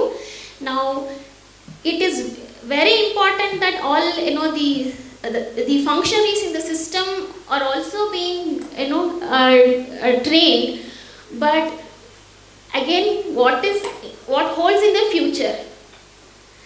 ಇವತ್ತು ಟ್ರೈನಿಂಗ್ 3 ವರ್ಷ 4 ವರ್ಷ 5 ವರ್ಷದ ಟ್ರೈನಿಂಗ್ಸ್ನ ನಾವು ಮಾಡ್ತೇವೆ, ಬಟ್ ಆ ಟ್ರೈನಿಂಗ್ಸ್ ಆದಮೇಲೆ ICDS ಸಿಸ್ಟಮ್ನಲ್ಲಿ how do we still sustain it. Now this is only one step where we are building an environment and we are creating a platform to kick off. So to build her capacity of Anganwadi worker, but how does it run along the line for decades? Because ಇವತ್ತಿಗೆ ಮುಗಿಯಲ್ಲ, it is going to stay forever as long as ICDS continues. So ಇದಕ್ಕಾಗಿ ಒಂದು ಸ್ಟ್ರಕ್ಚರ್ನ ಮಾಡಲೇಬೇಕಾಗಿದೆ. ಅಂದರೆ state ಲೆವೆಲಲ್ಲಿ. So academic group ಏನಾದರೂ department ಕಡೆಯಿಂದ which will, ಈಗ Lata madam ಕೂಡ ಈಗ ತಾನೇ ಹೇಳಿದರು ಅದ್ರ ಬಗ್ಗೆ, which will support, monitor and further ಡೆವಲಪ್ಮೆಂಟ್ಸ್ನ ಇಂಪ್ಲಿಮೆಂಟ್ ಮಾಡೋಕ್ಕೆ, ಕಲ್ತ್ಕೊಳ್ಳಿಕ್ಕೆ ಈ ಒಂದು ಸೆಂಟ್ರಲ್ ಗ್ರೂಪ್ ಅಥವಾ central committee, whatever it is, which is going to be a permanent part of the department, which we do not have as of now with the DWCD, should be in place. So ಇದು ಮತ್ತು education department ಜೊತೆಗೆ ಎಷ್ಟು, ಯಾಕಂದರೆ ಇವಾಗ ನಾವು upward extension ನೋಡ್ತಾ ಇದ್ದೀವಿ. So upward extension not in terms of curriculum ಬಂದರೆ, ಮಕ್ಕಳು ಇಲ್ಲಿಂದ ಸ್ಕೂಲಿಗೆ ಹೋಗ್ತಾ ಇದ್ದಾರೆ ಅಂತ ಹೇಳಿದ್ರೆ ಹೇಗೆ ಅಂಗನವಾಡಿ ಕಾರ್ಯಕರ್ತೆಯರು ಮತ್ತು ಪ್ರೈಮರಿ ಸ್ಕೂಲ್ ಟೀಚರ್ಸ್ ಜೊತೆಯಲ್ಲಿ ಕೆಲಸ ಮಾಡಲಿಕ್ಕೆ ಹೇಗೆ ಬ್ರಿಡ್ಜ್ ಬಿಲ್ಡ್ ಮಾಡಬೇಕು ಅನ್ನೋದು ತುಂಬ ಇಂಪಾರ್ಟೆಂಟ್ ಇದೆ. ಅದ್ರ ಕಡೆ ನಮಗೆ ಹೆಚ್ಚು ಕೆಲಸ ಮಾಡಲಿಕ್ಕಿದೆ. ಮತ್ತು ಅಂಗನವಾಡಿ ಕಾರ್ಯಕರ್ತೆಯರನ್ನು ಹೇಗೆ ಅವಳು 4 hours ಡಿಸ್ಟರ್ಬ್ ಮಾಡದೆ ಅವರು ಪ್ರೀ ಸ್ಕೂಲ್ ಮಾಡಲಿಕ್ಕೆ ಅನ್ನೋಂಥದ್ದು ಸಾಕಷ್ಟು ಚಾಲೆಂಜಸ್ ಇದೆ. ಇವಾಗ 1 ವರ್ಷದ ಕರಿಕ್ಯುಲಮ್ ಕೊಡ್ತೇವೆ ನಾವು, BLO ಡ್ಯೂಟಿ ಬರುತ್ತೆ, then they will come Poshan ಮಾಸ್ ಸೆಪ್ಟೆಂಬರಲ್ಲಿ ಅಂಗನವಾಡಿ ಕಾರ್ಯಕರ್ತೆಯರೆಲ್ಲ ಬ್ಯುಸಿ ಆಗ್ತದೆ. So whole September month is a loss for children. ಸೊ ಅದನ್ನು ಹೇಗೆ ಮ್ಯಾನೇಜ್ ಮಾಡಬೇಕು? ಏಪ್ರಿಲ್ ಮೇ ನಮಗೆ ಸಿಗೋಲ್ಲ. ICDS ನಮ್ದು 12 ತಿಂಗಳು ಅಂಗನವಾಡಿ ರನ್ ಆದರೂ ಕೂಡ ನಮಗೆ ಆ್ಯಕ್ಚುಲ್ ಸಿಗೋದು 10 ತಿಂಗಳು. ಕರೆಕ್ಟಾಗಿ ಮಾಡ್ತೀವಿ ಅಂತ ಹೇಳಿದ್ರೆ 10 ತಿಂಗಳಲ್ಲಿ 20 ದಿನ ಸಿಗತ್ತೆ ನಮಗೆ ಪ್ರೀ ಸ್ಕೂಲ್ ಮಾಡಲಿಕ್ಕೆ, 18ರಿಂದ 20 ದಿನ ತಿಂಗಳಿಗೆ. ಸೊ ಈ 18-20 ದಿನ ಆದರೂ ತಿಂಗಳಿಗೆ ಹೇಗೆ ಎನ್ಶ್ಯೂರ್ ಮಾಡ್ತೀವಿ ಅನ್ನೋದಕ್ಕೆ ಒಂದು proper structure and guidelines is very important. So ಈ 3 ಎಲಿಮೆಂಟ್, ಒಂದು ಸೆಂಟ್ರಲ್ ಕಮಿಟಿ ಮತ್ತು ಒಂದು a bridge between the Anganwadi workers and the pre-primary teachers, and some guidelines to ensure that 4 hours preschool happens in the center is also something very crucial which the DWCD will have to take a look on. So ಇಲ್ಲಿಗೆ ಸದ್ಯ ನಡೀತಾ ಇರೋ ಪ್ರಯತ್ನ ಅಂಗನವಾಡಿ ವರ್ಕರ್ದು educator ಆಗಿ build ಮಾಡಲಿಕ್ಕೆ ಅಂತ. Thank you everyone. Some of the initiatives that Tata Trust and Kalike have undertaken in collaboration with the government. We'll now move on to the next panelist, Ms. Ankita Gupta. Ankita is ECCE consultant from Uttar Pradesh, and she has extensive experience working on child rights in different states, including West Bengal, Rajasthan, and Uttar Pradesh. Over to you, Ankita. Thank you, especially Prajayatna, for inviting me here today. And welcome everyone. And I'm sorry, I am a little bit under the weather, so yeah, my voice isn't very good today. So I would just start by highlighting the initiatives that UP State has taken with respect to preschool education. Before going there, I would just like to highlight the demographics of Uttar Pradesh, which will also talk about which will also reflect the gaps that we are facing there. UP has about 1,89,021 Anganwadi centers. So there are 75 districts in UP and 897 ICDS projects. And out of these 1,89,000 centers, about 1,18,866 centers are being co-located. They are either running from additional classrooms in the primary schools, or they are running from government-owned building which have been developed in the primary schools and in the primary school premises. And the remaining centers are either run from government-owned building outside the premises or through any other government building like Panchayat Bhavan or rented building. I'm guessing Poshan Tracker is being used here as well, and children are being registered on Poshan Tracker here as well. So the trend that we are looking at in UP is that Poshan Tracker registers about 77 lakh children who are receiving SNP. However, if we look at the district-wise monthly progress reports that we receive in ICDS, only 38 lakh children or 40 lakh children are coming to the center for preschool education. So there is a gap of 40 lakhs or 30 lakhs children who are not coming for preschool education. However, they are just being registered for SNP. So that is an issue that needs to be addressed, because there is either a gap in skilled, probably Anganwadi worker, or dedicated place, or parent awareness. Next. Now, if you look at the status of vis-a-vis human resource, so we have about 40% vacancy in CDPOs, 60% vacancy in supervisors, and 14% in Anganwadi workers. So that again is a huge issue, because we are lacking in position ICDS functionaries who are going to implement the ECCE program, starting from the senior ICDS functionary level till the Anganwadi worker. Next. Now, what is required to equip Anganwadi workers as an ECCE educator vis-a-vis ensuring universal implementation of ECCE in the state? Now, by universal implementation, we mean that all children in the 3 to 6 years age group are coming to the center. Centers are opening regularly. We have a minimum of 3 hours. In UP, we have set the bar that, okay, we can have a minimum of 3 hours ECCE every day. Availability of resources, which includes availability of preschool resources as well as infrastructure, capacity building of Anganwadi worker, regular practice of ECCE. The centers need to be opened regularly. The Anganwadi worker needs to be present in the center every day and needs to interact, needs to do activities with children every day. Supportive supervision is very important, and awareness amongst parents. Demand generation comes from parents. If the parents want that their children get the best of education, the best of nutrition, the best of services, then they will send their children to the Anganwadi centers. Next.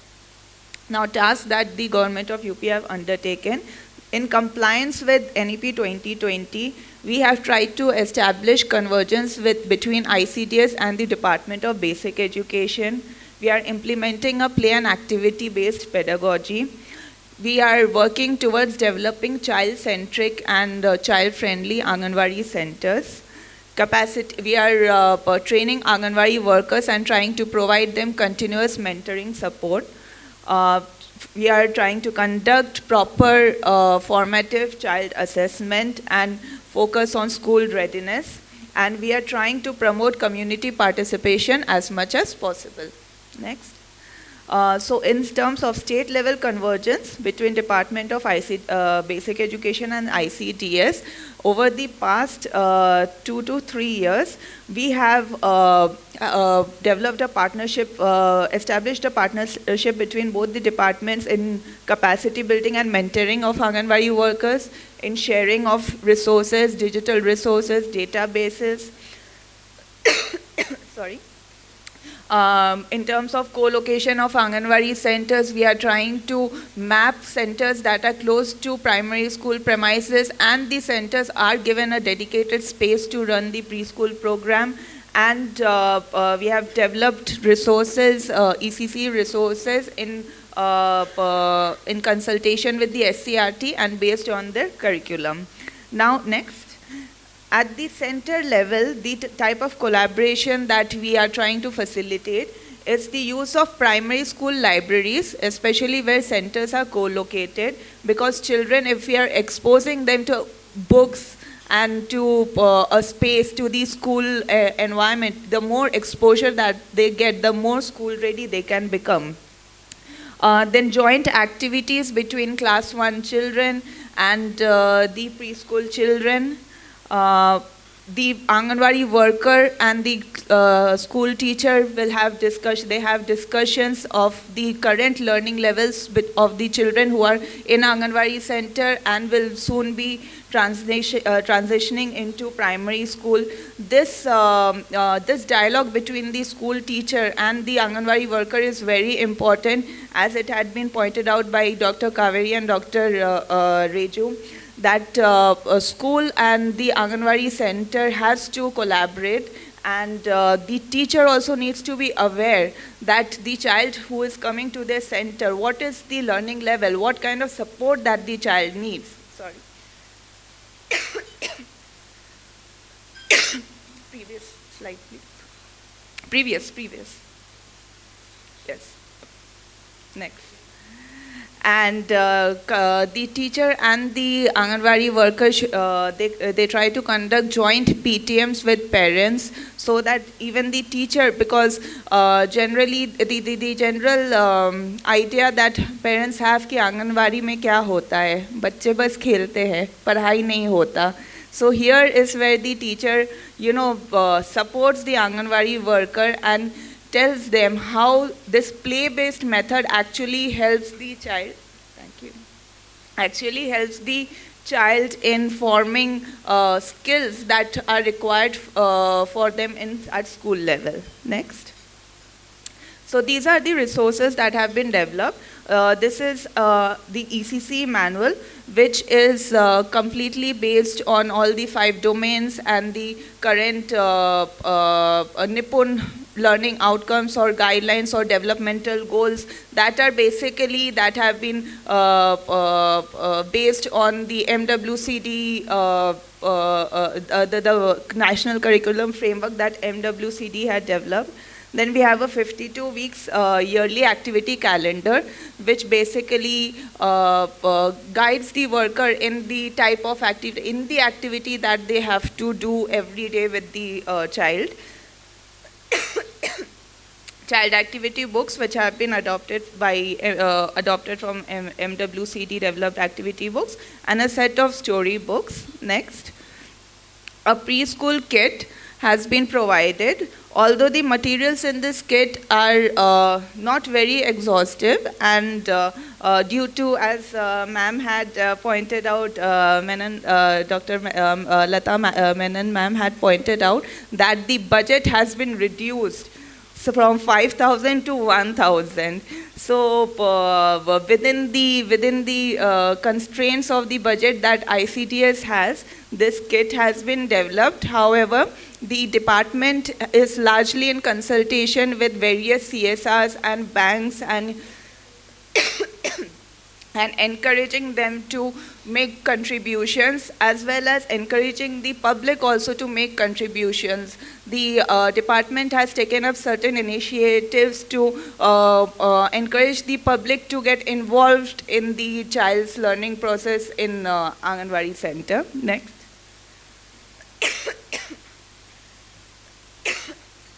Sorry.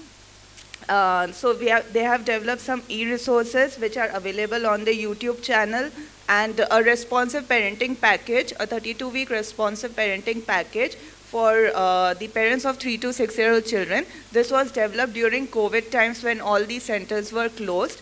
Now this package consists of AV files, audiovisual files of simple activities that the parents can do at home, and which will help them continue the learning and the development processes of their children at home. Next. ICTS has developed seven training modules on how to use the resources that they have created, and some important aspects of preschool education, such as storytelling, which is very important for FLN, for foundational literacy, for the child's cognitive development, for the child's language development, practice of inclusive education in the center, and how to converse with children, what kind of conversation and what type of conversations you can have with children. Now, as part of shared resources between DOB and Department of Basic Education and ICTS, all these resources have also been shared on the Diksha portal of education, where parents and teachers even and Anganwadi workers can access these resources, and they can also, learn about the play-based methods that should be done in preschool education. Now, child-centric Anganwadi. So, the department has issued many guidelines, has had discussions with many banks and CSRs, and has also motivated the districts to talk to many CSRs at their level to equip the centers with furnitures, with toys, child-friendly furnitures, foam mats, with toys, and to renovate the Anganwadi centers, because infrastructure, as Dr. Kaveri had pointed out, how much ever Kannada I could understand, but as Dr. Kaveri had pointed out, that infrastructure is first and foremost very important. If we don't have an infrastructure, we don't have a space, and the Anganwadi worker cannot practice this play-based method of teaching. Next. So these are some of the examples from districts who have actually secured CSR funding and tried to equip the centers with proper ECCE setup. Next. Now the digital tools that are right now in existence in UP. This is the EILA ECCE certificate course, which had been developed by MWCD a while back. You must have used the EILA nutrition course, you must have done that. This has been now moved to UNICEF's UniLearn platform. Has now been rolled out across the entire state. So this gives a comprehensive understanding about preschool, a conceptual understanding. I totally agree with Dr. Reju that we cannot train an Anganwadi worker or anyone for that matter on ECCE on a virtual platform. It has to be activity-based, it has to be hands-on experience. However, this still gives a conceptual understanding of preschool. Then again the Balpetara app, which is basically a tool to have a database of children and to record assessment, the results of the formative or the continued assessment of children that the Anganwadi worker is doing in the center. This is not to assess the child or not to rank a child, but to check what this, policy level or state level decisions we can take to provide a better preschool program. And even the child attendance, so that we know that what is the intervention area that that the Anganwadi worker or the supervisor needs to work on. Then we have Sahyog app, which is a supportive supervision application. Supportive supervision will not be done through this. However, the observations of the field visits will be recorded here. Again, this will help at the state level, the decision makers. Okay. And the decision makers to take the to form the correct right policies from them. Next. So I'll just move a little bit faster, I'll try. So we were talking about, many have brought up this point that there has to be a dedicated timetable, like Dr. Reju brought up this point that the work allocation of Anganwadi worker needs to be structured. So in UP, they have issued a guideline, they have issued a GO that when and where the Anganwadi worker is supposed to utilize her time. So it has to be 3 hours of ECCE pretty much every day. That is a mandate. Any other work such as home visit or registry or bookkeeping or application updates have to be done after that. Next. Please go back. Yeah. This guideline has been issued, this order has been issued. However, implementation is a huge problem. So because we have this huge gap of supervisors as well, we face this issue of regular monitoring of centers, regular visit of centers where the supervisor can ensure that the Anganwadi worker is actually spending 3 hours of ECC in the center. And because we have different categories of centers, third last slide पे आ जाइए. Third last. So we have three different categories of centers in UP. One where we have available space and an Anganwadi worker. Second, where we have an Anganwadi worker but no dedicated space. And third, where we have dedicated space but no Anganwadi worker. Now, based on these three categorization, we have to prioritize the type of intervention or the type of support that we can give. Now, where we already have an Anganwadi worker and a space, most resources probably will need to first be targeted towards, focused towards those to improve the condition of those centers, and then we slowly move to allocation of space and then allocation of Anganwadi workers.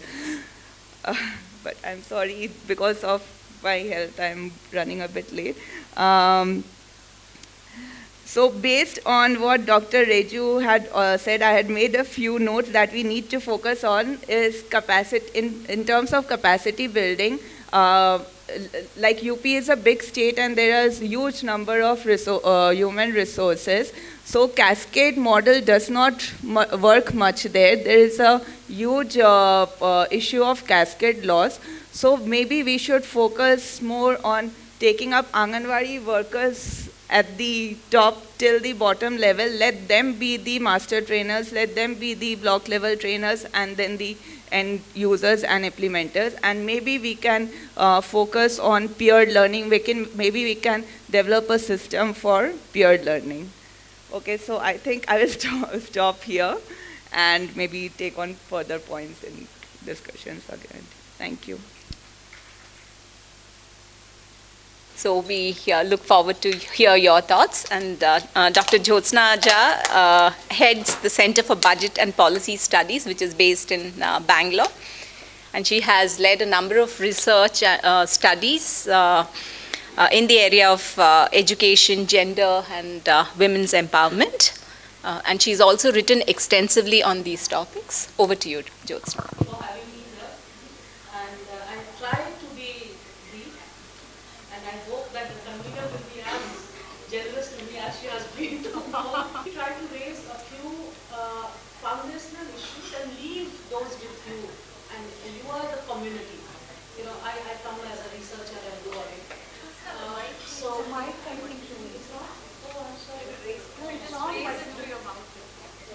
Great. Yeah.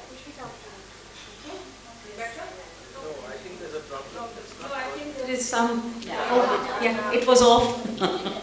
Sorry, so I'll repeat that I'll try to limit to a few issues that perhaps will generate some thoughts as you go along. And the topic given to us was, Anganwadi workers as ECE educators. And to start with, I would say Anganwadi workers have always been ECE educators, as all of us who have worked there or researched there, we know. And they have been also receiving a lot of flack, partly justified, partly unjustified. I would say the variation has been as much as it has been at any other level, be it primary education, secondary education, higher education. Everywhere we have variation in terms of teachers' quality, teachers' performance, and that's true for Anganwadi teachers as well. And it's important to put that perspective, because most of the time we lose that perspective. So that is one. Second is this, that what is specific about Anganwadi teacher or early childhood education, and I think we definitely need to make a distinction, and I feel we are forgetting that. I could be wrong. As I said, it's not that I all the time, all my work is not only on ECE, so that's not the area that I follow all the time, although have been deeply engaged with it for several years now, is that difference between early childhood education and preschool, especially in terms of school readiness. And I think it is becoming more and more school readiness rather than early childhood education. And we will, not recently, pre-COVID, we did a small study in Karnataka to try to understand this better, and we went to preschools, both largely private and some municipality run, and Anganwadi centers in 2 districts. And what we realized that in terms of early childhood education, actually Anganwadi workers were much better.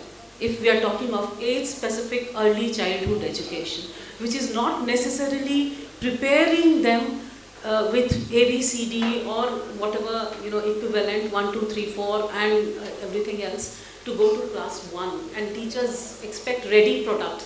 So this readiness is, I think, needs to be questioned.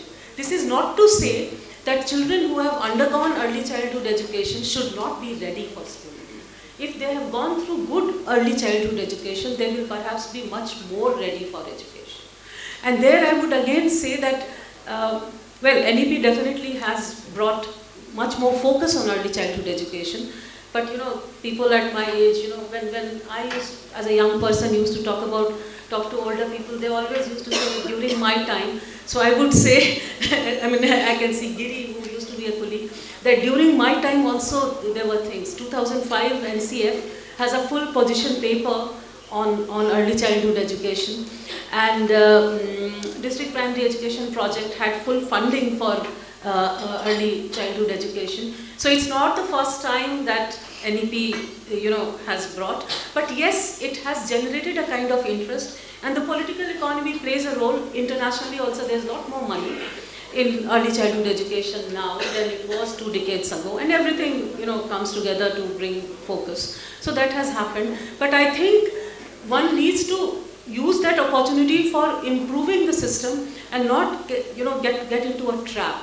And I do feel that this pre-school readiness is a kind of trap where, and that brings me to some of the research experiences. For example, foundational literacy and numeracy instead of foundational learning is worrisome to me.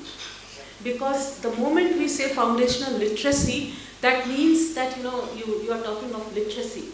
Whereas literacy, if we are we take holistically, it is much more than only reading and writing. Unfortunately, we get again trapped there. Also, there is very well established literature that children, and as we know, illiterate people can be very good critical thinkers. That's true for children of that age also. Literacy can come later, thinking can come before that. And what we, and then that recently we did another study that's recent, that's like 22, 23, in Rajasthan and Maharashtra. And what we saw that Rajasthan, the particular Anganwadis where we visited with support of one NGO, they were focusing a lot more on pre-literacy, but very, deep skills like critical thinking. And they were used to, simple things, activities. When children are, you are asking children, what did you see during, your way to center? Describe that and then talk about that. All children have 5 different experiences. That also leads to thinking. And when you enter literacy and numeracy is also about mathematical thinking and not only mathematical calculations.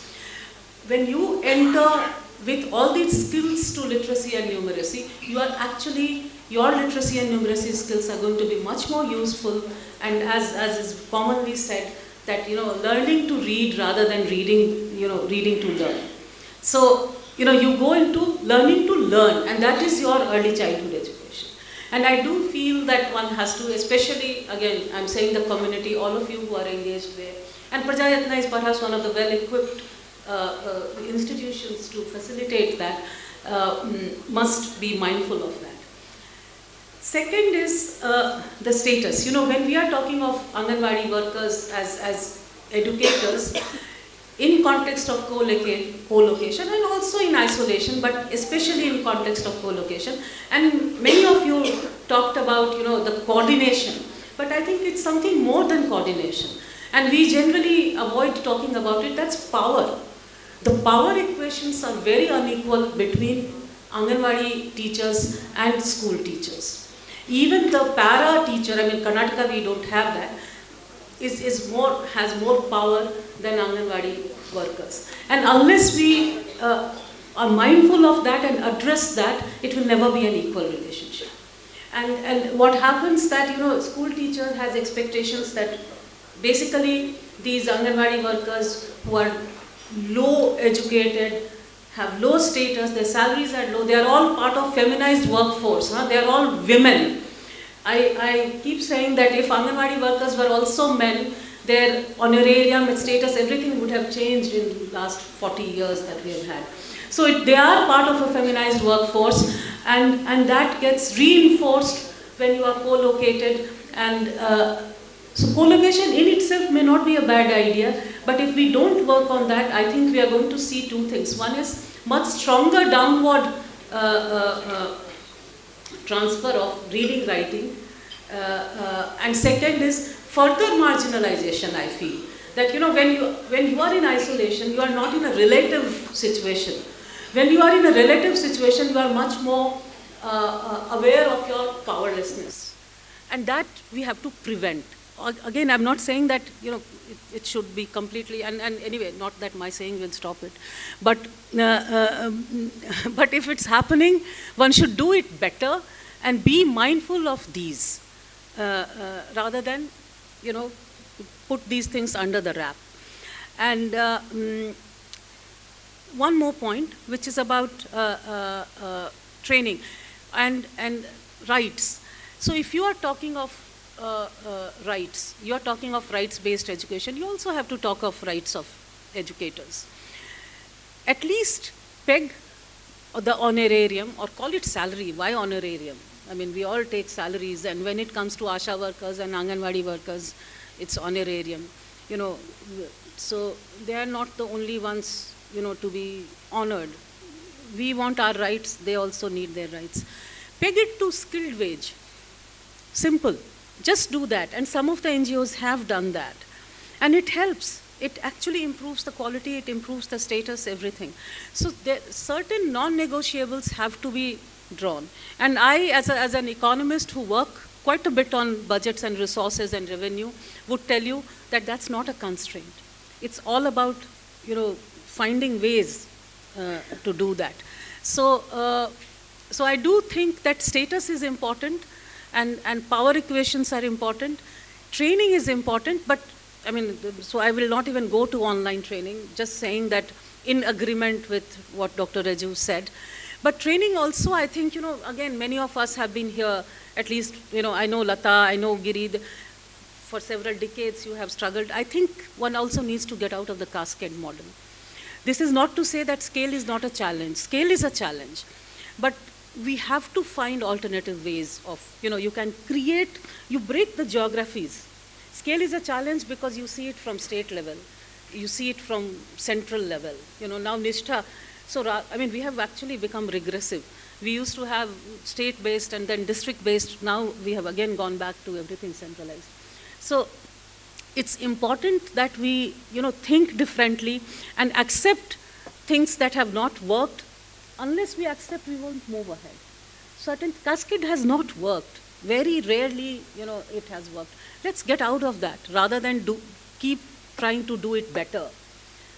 If the model itself has issues, let's chuck it. So, and some amount of hand-holding, as everyone had said, will help. So I think what we need is that clarity, what we expect these teachers to do, think about their status, and think about their capacity building, getting out of the learning from our experience rather than getting stuck there. Thank you.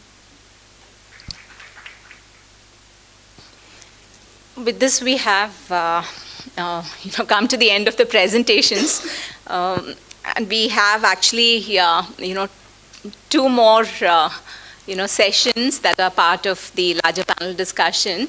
So open it up to the audience, but I think in the interest of time, I just open it up to the audience, and our panelists will take questions.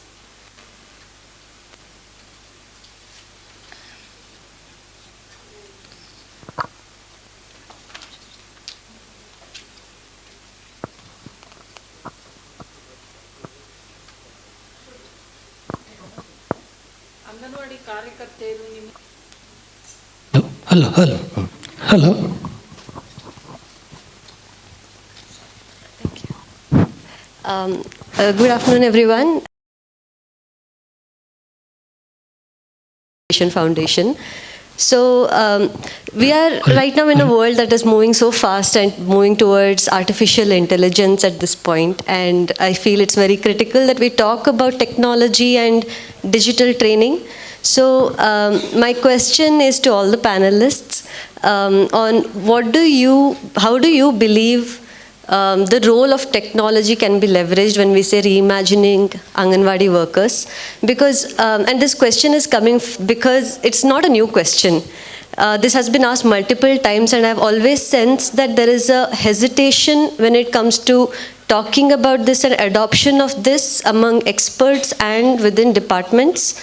So I would like to hear in this space how you believe this is technology can be, or online training more specifically in capacity building, can be best leveraged for Anganwadi workers, and if not, also why and how.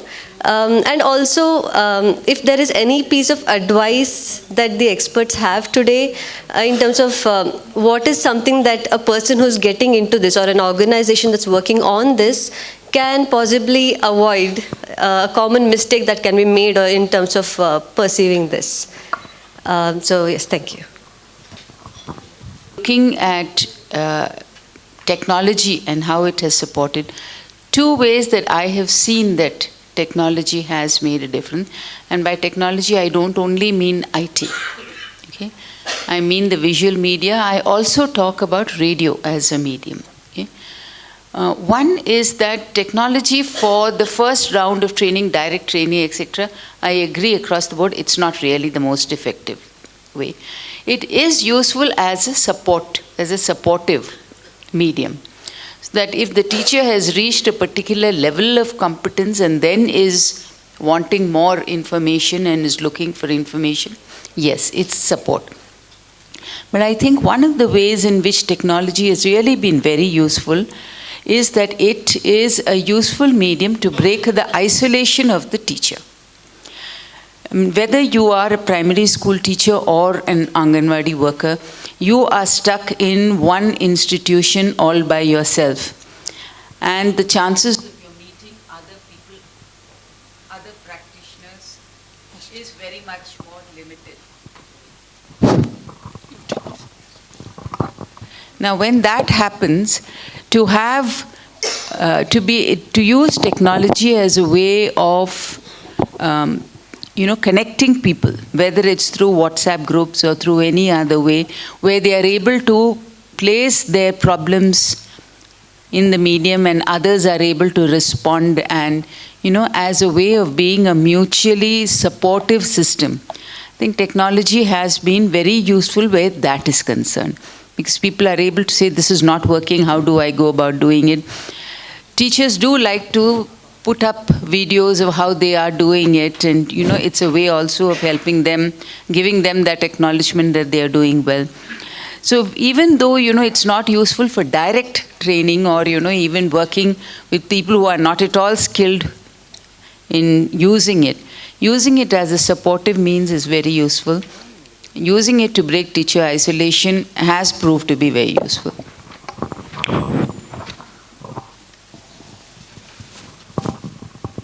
See, technology is having its own limitations.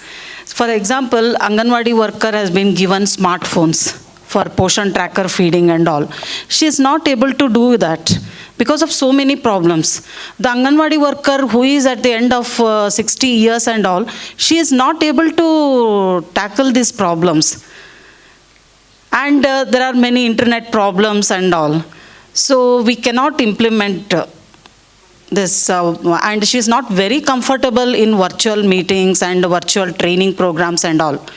Because we conduct so many satellite training programs for parents and Bal Vikas Samiti members and Anganwadi workers.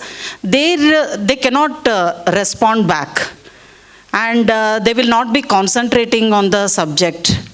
Their concentration level is also different. So for all these things, I don't think technology-based training programs or such things will not be comfortable for Anganwadi worker. This to add, huh? I think technology in every area, especially when it's applied area, in itself is a different thing, has both potential and limitations. So basically it's so technology, when it comes to application, whether it's in delivery or in terms of training, it has both potential and limitations. It's all about understanding that and having a judicious mix which allows potential to be used but limitations not to act as constraints. And we did a detailed, actually, 4-year study on use of technology in education, which includes training. And what we found that unless there is a threshold, like she's talking of literacy threshold, familiarity threshold, and also the ease, the confidence threshold, which is like young people do it very easily, where we try to get, are we doing a mistake? Yeah. So that all those thresholds are important. But in terms of one thing about training, I took less time there, so she will allow me 1 minute, which is this, that we often we think that others are capable only of skills, and whoever we are capable of knowledge. I think training has to also impart knowledge. A teacher, when she knows that why I am doing this, she can actually innovate for more for that why. And that is very difficult through online mode and modes which are not in person, because these teachers are very different from each other. The problem of technology-based training is that it homogenizes everyone. So therefore one needs a lot of caution. That doesn't mean it can't be used, as she said, as a supplementary follow-up. But extremely, it has severe limitations, and important to be aware of that.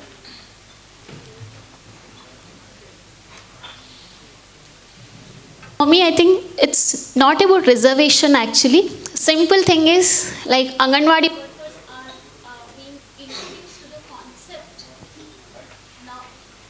So at the time when a new concept is being built and she needs practical experiences of transacting those activities, it has to be a face-to-face one, a practical one. But over that, when you are building additional skills on those basic concepts, technology would work as long as you have the platform, where the their technology is accessible to the Anganwadi workers. Any more questions? LBS ನಗರ ಅಂಗನವಾಡಿಯಲ್ಲಿ ಕೆಲಸ ಮಾಡ್ತೀನಿ madam. ಈಗ NEP ಬಂದಿದೆ, ನಾವೆಲ್ಲರೂ ಸ್ವಾಗತ ಮಾಡಿದ್ದೀವಿ. ನಮ್ಮ ಸರ್ಕಲಲ್ಲಿ 2 ಸೆಂಟರ್ನ select ಮಾಡಿದ್ದಾರೆ. ಹಾಗೆ ಏನು ಪ್ರಾಬ್ಲಮ್ ಏನಾಗ್ತಾಯಿದೆ ಅಂದರೆ, ನಮಗೆ ಫಸ್ಟು ಮಟೀರಿಯಲ್ಸ್ ಸ್ವಲ್ಪ ಶಾಲಾ ಪೂರ್ವ ಶಿಕ್ಷಣಕ್ಕೆ ತಕ್ಕಂತೆ ಮಟೀರಿಯಲ್ಸ್ ಅವಶ್ಯಕತೆ ಇದೆ. ಮತ್ತು ಅದೇ ರೀತಿ ನಮಗೆ ಇನ್ನೂ ಹೆಚ್ಚಿನ ತರಬೇತಿ ಬೇಕಾಗುತ್ತೆ. ಯಾಕೆಂದರೆ ನಮಗೆ ತರಬೇತಿ ನೀಡ್ತಾ ಇದ್ದಾರೆ, ತಗೊಂಡಿದ್ದೀವಿ ಆಲ್ರೆಡಿ, ಬಟ್ ಇನ್ನೂ ಹೆಚ್ಚಿನ ತರಬೇತಿ ಬೇಕಾಗುತ್ತೆ. ಎಷ್ಟು ಕಲಿಕೆ ಅನ್ನೋದು ನಮ್ಗೆ ನಿರಂತರ, ನಮಗೆ ಎಷ್ಟೇ ಕಲಿತ್ರೂ ಇನ್ನೂ ಕಡಿಮೆ ಇದೆ. ಯಾಕೆಂದರೆ ಟೆಕ್ನಾಲಜಿ ಡೆವಲಪ್ ಆದಂಗೆ ನಾವು ಆ ಒಂದು ಇದಕ್ಕೆ ಹೊಂದ್ಕೋಬೇಕಂದ್ರೆ ನಮಗೆ ಟ್ರೈನಿಂಗ್ ಅವಶ್ಯಕತೆ ತುಂಬ ಇದೆ. ನಮ್ಮ ಜೊತೆಗೆ ಹೆಲ್ಪರ್ಸ್ಗೂ ಟ್ರೈನಿಂಗ್ ಕೊಟ್ಟರೆ ಅವ್ರಿಗೂ ಸ್ವಲ್ಪ ನಮಗೂ ಹೆಲ್ಪ್ ಆಗುತ್ತೆ. ಯಾಕೆಂದರೆ 3 ಅವರು ತಗೊಳ್ಳೋವಾಗ ಅವರು ಅಟ್ಲೀಸ್ಟ್ ಒಂದು ಅರ್ಧ ಗಂಟೆ ಅವರು ಕೂಡ ಕ್ಲಾಸಲ್ಲಿ ಒಂದು ಕತೆ ಆದರೂ ಹಾಡು, ಮತ್ತು ನಾವು ಈಗ ಪೇಂಟಿಂಗ್ ಅದು ಮಾಡಿಸೋವಾಗ ಅವ್ರಿಗೂ ಆ ರೀತಿ ಒಂದು ಟ್ರೈನಿಂಗ್ನ ಅವ್ರಿಗೂ ಕೊಟ್ಟರೆ ಅವರು ನಮಗೆ ಸಹಾಯ ಮಾಡ್ತಾರೆ. ಯಾಕಂದರೆ ಎಲ್ಲ ಹೆಲ್ಪರ್ಸು ಹಳಬರೆಲ್ಲರೂ ಎಜುಕೇಟೆಡ್ ಇಲ್ಲ, ಬಟ್ ಆದುದರಿಂದ ಅವ್ರಿಗೂ ಸ್ವಲ್ಪ ಟ್ರೈನಿಂಗ್ಗಳಾದರೆ ಅವರು ನಮ್ಮ ಜೊತೆಗೆ ಮಾಡೋಕ್ಕೆ ಅನುಕೂಲ ಆಗುತ್ತೆ. ಮತ್ತು ನಮಗೆ ಈಗ ಪೋಷನ್ ಟ್ರ್ಯಾಕ್ ಈಗ ಪ್ರತಿದಿನ ಬೆಳಗ್ಗೆ ಆದರೆ ಪೋಷನ್ ಟ್ರ್ಯಾಕರಲ್ಲಿ ಮಾಡಿ ಅದು ಡೈಲಿ ಟ್ರ್ಯಾಕಿಂಗ್ ಇರುತ್ತೆ, ಮನೆ ಭೇಟಿ ವಿಸಿಟ್ ಇರುತ್ತೆ, ಅದು ಮಾಡಬೇಕು ಫಿಲ್ ಮಾಡಿ. ಯಾರಾದರೂ ಹೊಸ ಜಾಯ್ನಿಂಗ್ ಆದರೆ ನಾವು ಪ್ರತಿ ತಿಂಗಳ ಎಂಡಲ್ಲಿ ಆ ಮಗುನ ನಾವು ಅದರಲ್ಲಿ ಜಾಯಿನ್ ಮಾಡಬೇಕು. ಸುಮಾರು ಸಮಸ್ಯೆಗಳಿದೆ ಮೇಡಮ್. ಯಾಕಂದರೆ ಅದು ಹ್ಯಾಂಗಾಗುತ್ತೆ ಮೊಬೈಲ್, ತುಂಬಾ ಪ್ರಾಬ್ಲಮ್ ಆಗ್ತಾಯಿದೆ ನಮಗೆ. ಅದು LG ಮೊಬೈಲ್ ಕೊಟ್ಟಿದ್ದಾರೆ, ತುಂಬಾ ಪ್ರಾಬ್ಲಮ್ ಆಗ್ತಾಯಿದೆ. ರಿಜಿಸ್ಟರ್ ಆದರೂ ಮಾಡ್ಬೋದು, ಅಥವಾ ಆನ್ಲೈನ್ 2 in 1 ಮಾಡಿದ್ರೆ ಅದು ತುಂಬ ಚೆನ್ನಾಗಿರುತ್ತೆ. ಯಾಕೆಂದರೆ 2 ಮಾಡೋಕ್ಕೆ ನಮಗೆ ಕಷ್ಟ ಆಗ್ತಾಯಿದೆ. ಇನ್ನು ನಾವು ಮಾಡಲ್ಲ ಅಂತ ಹೇಳ್ತಾ ಇಲ್ಲ, ಕಷ್ಟ ಆಗ್ತಾಯಿದೆ ಅಂತ ಈ ಮೂಲಕ ತಮ್ಮಲ್ಲಿ ಕೇಳ್ಕೊತೀನಿ. ಯಾಕೆಂದರೆ ನಮಗೆ ಅದರಲ್ಲೇ ಜಾಸ್ತಿ ಟೈಮ್ ಹೋಗಿಬಿಡುತ್ತೆ ಮಧ್ಯಾಹ್ನ ಎಲ್ಲ. ನೀವು ಬ್ಯಾಂಗ್ಳೂರು ರೂರಲ್ದಿಂದ ಈಗ ಸೂಪರ್ವೈಸರ್ಗೆ ನಾವು ಟ್ರೈನಿಂಗನ್ನು ಕೊಟ್ಟಿದ್ದೀವಿ. 510 ಸೂಪರ್ವೈಸರ್ಸ್ ಟ್ರೈನಿಂಗ್ ಆಗಿದ್ದಾರೆ. ಸೊ ನಿಮ್ಮ ಸರ್ಕಲ್ ಸೂಪರ್ವೈಸರು ಇಂಟರ್ನ್ ನಿಮ್ಮ ಸರ್ಕಲಿನ ಎಲ್ಲ ಅಂಗನವಾಡಿ ಕಾರ್ಯಕರ್ತೆಯರಿಗೆ ತರಬೇತಿಯನ್ನು ಕೊಡ್ತಾಳೆ. ಅದರ ಜೊತೆಗೆ ಅದು ಫಸ್ಟ್ ಫೇಸ್. ನೆಕ್ಸ್ಟ್ ಇನ್ನೂ 2-3 ಫೇಸಸ್ ನಿಮಗೆ ಇದೆ. ಅದರ ಜೊತೆಗೆ 2 days ಟ್ರೈನಿಂಗನ್ನು ಅಂಗನವಾಡಿ ಹೆಲ್ಪರ್ಗೂ ಕೊಡುವಂಥದ್ದು ನಮ್ಮಲ್ಲಿ ಇದೆ. ಇನ್ನೂವರೆಗೂ ಅದು ಪ್ರಾರಂಭ ಆಗಿಲ್ಲ. ಯಾಕೆಂದರೆ ನಮಗೆ ECCEಗೋಸ್ಕರ ಲಾಸ್ಟ್ ಬಜೆಟ್ನಲ್ಲಿ ನಮಗೆ ದುಡ್ಡು ಬಂದಿರಲಿಲ್ಲ. ಈಗ ನಾವು ಎಜುಕೇಷನ್ ಡಿಪಾರ್ಟ್ಮೆಂಟ್ದಿಂದ ದುಡ್ಡನ್ನು ತೊಗೊಂಡಿದ್ದೀವಿ. ಅದು ಈಗ ನಿಮಗೆ ಇನ್ನೊಂದು 2-3 daysನಲ್ಲಿ ನಿಮ್ಮ CDPO ಅಕೌಂಟ್ಗೆ ಬರುತ್ತೆ. ಆ್ಯಂಡ್ ನಾವು ಆಲ್ರೆಡಿ ಲಿಸ್ಟನ್ನು ಕಳಿಸ್ಕೊಟ್ಟಿದ್ದೀವಿ. ಅದು 2-3 ಪೇಜ್ ಇದೆ. ಏನೇನು ಮೆಟೀರಿಯಲ್ಸನ್ನು ಪರ್ಚೇಸ್ ಮಾಡಬೇಕು ಅಂತ ಇದೆ. ಸೊ ಹೆಲ್ಪರ್ಗೂ ಟ್ರೈನಿಂಗ್ ಆಗುತ್ತೆ. ನೀವು ಕೇಳಿದ ಹಾಗೆ ಮೆಟೀರಿಯಲ್ಸನ್ನು ಕೊಡ್ತೀವಿ. ಅಂಗನವಾಡಿ ಕಾರ್ಯಕರ್ತೆ ಟ್ರೈನಿಂಗನ್ನು ಪ್ರಾರಂಭ ಆಗೋದಿದೆ. ಓಕೆ, ಪೋಷನ್ ಟ್ರ್ಯಾಕರ್ಗೂ ಓಕೆ, ನಿಮ್ಮದು ಉಳಿದ ಎಲ್ಲ ಕೆಲಸಗಳ ಜೊತೆಗೆ ನಾವು ECCಯನ್ನು 4 ಗಂಟೆ ಮಾಡಬೇಕು ಅನ್ನೋದು ಒಂದು ಡೆಫಿನೆಟ್ಲಿ ಚಾಲೆಂಜ್ ಇದೆ. ನಾವು ಟೈಮ್ ಟೇಬಲನ್ನು ಮಾಡ್ತೀವಿ. ಮೇಡಮ್, ಇನ್ನೊಂದು ಏನಾಗಿದೆ ಅಂದರೆ ಎಲ್ಲ ನಮ್ಮಲ್ಲಿ ಲೇಬರ್ಸ್ ಕೆಲಸಕ್ಕೆ ಹೋಗ್ತಾರೆ. ಪೇರೆಂಟ್ಸು ಈಗ ಆ ಒಂದು ಶಾರ್ಪಿಂದ ಶುರು ಆದರೆ 1 o'clockವರೆಗೂ ನಾವು ಈಗ ಪ್ರಜಾಯತ್ನ ಸಂಸ್ಥೆಯಿಂದ ನಮಗೆ ಸುಮಾರು ಟ್ರೈನಿಂಗ್ ಕೊಟ್ಟಿದ್ದಾರೆ. ನಾವು ತಗೊತಾ ಇದ್ದೀವಿ. ಯಾವ ರೀತಿ ECC ಅದರಲ್ಲಿ ನಾವು ನಮ್ಮ ಟೈಮಿಂಗ್ಸಲ್ಲಿ ಯಾವ ಟೈಮಿಂಗ್ಸಲ್ಲಿ ಏನು ಮಾಡಬೇಕು, ಬೆಳಗ್ಗೆ ಬಂದ ತಕ್ಷಣದಿಂದನೂ 1 o'clockವರೆಗೂ ಯಾವ ರೀತಿ ಒಂದು ಆ್ಯಕ್ಟಿವಿಟಿನ ಮಾಡಬೇಕು, ಕ್ರಿಯಾತ್ಮಕ ಆಗಲಿ ಬೌದ್ಧಿಕ ಆಗಲಿ, ಕತೆ ಪಾತ್ರ ಗೊತ್ತಾಯ್ತು ಯಾವ ರೀತಿ ಮಾಡ್ಬೇಕನ್ನೋದನ್ನ ಅವರು ಸುಮಾರು ಟ್ರೈನಿಂಗ್ಸ್ ನಮ್ಗೆ ಕೊಟ್ಟಿದ್ದಾರೆ ಮೇಡಮ್. ಅಂದರೆ ನಮಗೆ ಸ್ವಲ್ಪ ನಮ್ಮ ಸೂಪರ್ವೈಸರ್ಸು ನಾವು ಇಬ್ಬರು ಜೊತೆಗೂಡಿ ಒಂದು ಪೇರೆಂಟ್ಸ್ನ ಮೋಟಿವೇಶನ್ ಮಾಡಿ ಅವ್ರಿಗೆ ಹೇಳಬೇಕು. ಯಾಕಂದರೆ ಈ ಟೈಮಿಗಿಂದ ಇಲ್ಲ, ಈಗ ಪೇರೆಂಟ್ಸ್ಗೂ ಮಾಡ್ಯೂಲ್ ನಮ್ಮದು ರೆಡಿ ಆಗಿದೆ. ಪೇರೆಂಟ್ಸ್ಗೆ ಚಿತ್ಕಲಂಬ ಯುನಿಸೆಫ್ದಿಂದ ನೀವು ಇದನ್ನು ಮಾಡ್ತಾ ಇದ್ದೀರಲ್ಲ, ಹಲೋ ಪೋಷಕರೇ ಅನ್ನುವಂಥ ಒಂದು ಪ್ರೋಗ್ರಾಮನ್ನು ಯುನಿಸೆಫ್ನವರು ಇವಾಗ ಪ್ರಾರಂಭ ಮಾಡ್ತಾ ಇದ್ದಾರೆ. ಆ್ಯಂಡ್ ನಾವು ಬಾಲ ವಿಕಾಸ ಸಮಿತಿಯ ಎಲ್ಲ ಸದಸ್ಯರಿಗೂ ಒಂದು ಟ್ರೈನಿಂಗ್ ಮ್ಯಾನ್ಯುಯಲನ್ನು ರೆಡಿ ಮಾಡಿದ್ದೀವಿ. ಅಂದರೆ ಅವರು ಸಹ ನಮ್ಮ ECCE ಆ್ಯಕ್ಟಿವಿಟೀಸಲ್ಲಿ ಇನ್ವಾಲ್ವ್ ಆಗಬೇಕು ಅಂತ ಹೇಳಿ ಅವ್ರಿಗೂ ಟ್ರೈನಿಂಗನ್ನು ಕೊಡೋದಿದೆ. ಈಗ ಇದು ಜಸ್ಟ್ ಪ್ರಾರಂಭ ಆಗಿದೆ. ನೀವು ಯಾಕೆ ಸ್ವಲ್ಪ ಮುಂದೆ ಇದ್ದೀರಂದರೆ ಪ್ರಜಾಯತ್ನ ನಿಮಗೆ ಟ್ರೈನಿಂಗನ್ನು ಕೊಟ್ಟಿರೋದ್ರಿಂದ, ಬಟ್ ಡಿಪಾರ್ಟ್ಮೆಂಟ್ದಿಂದ ಸ್ಟಾರ್ಟ್ ಆಗ ಆಗುತ್ತೆ. ಆ್ಯಂಡ್ ನೀವು ಹೇಳಿದ ಹಾಗೆ ತಕ್ಷಣ ಇದು ಬ್ಯಾಂಗ್ಳೂರು ಸಿಟಿ ಇರೋದ್ರಿಂದ ನಮಗೆ ಸಾಕಷ್ಟು ಕಾಂಪಿಟೇಷನ್ ಇದೆ private nursery and private schools ಜೊತೆಗೆ. ಸೊ ಮಕ್ಕಳು 9:30ಗೆ ಬರಬೇಕು, ಅದೆಲ್ಲ ನಾವು ಮಾಡಬೇಕು ಅಂತಂದರೆ ಫಸ್ಟ್ ನಾವು ಡಿಸಿಪ್ಲಿನ್ ಆಗಬೇಕಾಗತ್ತೆ. ಅಂಗನವಾಡಿ ಕಾರ್ಯಕರ್ತೆ ನಾವು ಟೈಮ್ ಮೇಂಟೈನ್ ಮಾಡಬೇಕು, ಸ್ಟಾರ್ಟ್ ಮಾಡಬೇಕು ಆ್ಯಕ್ಟಿವಿಟೀಸು.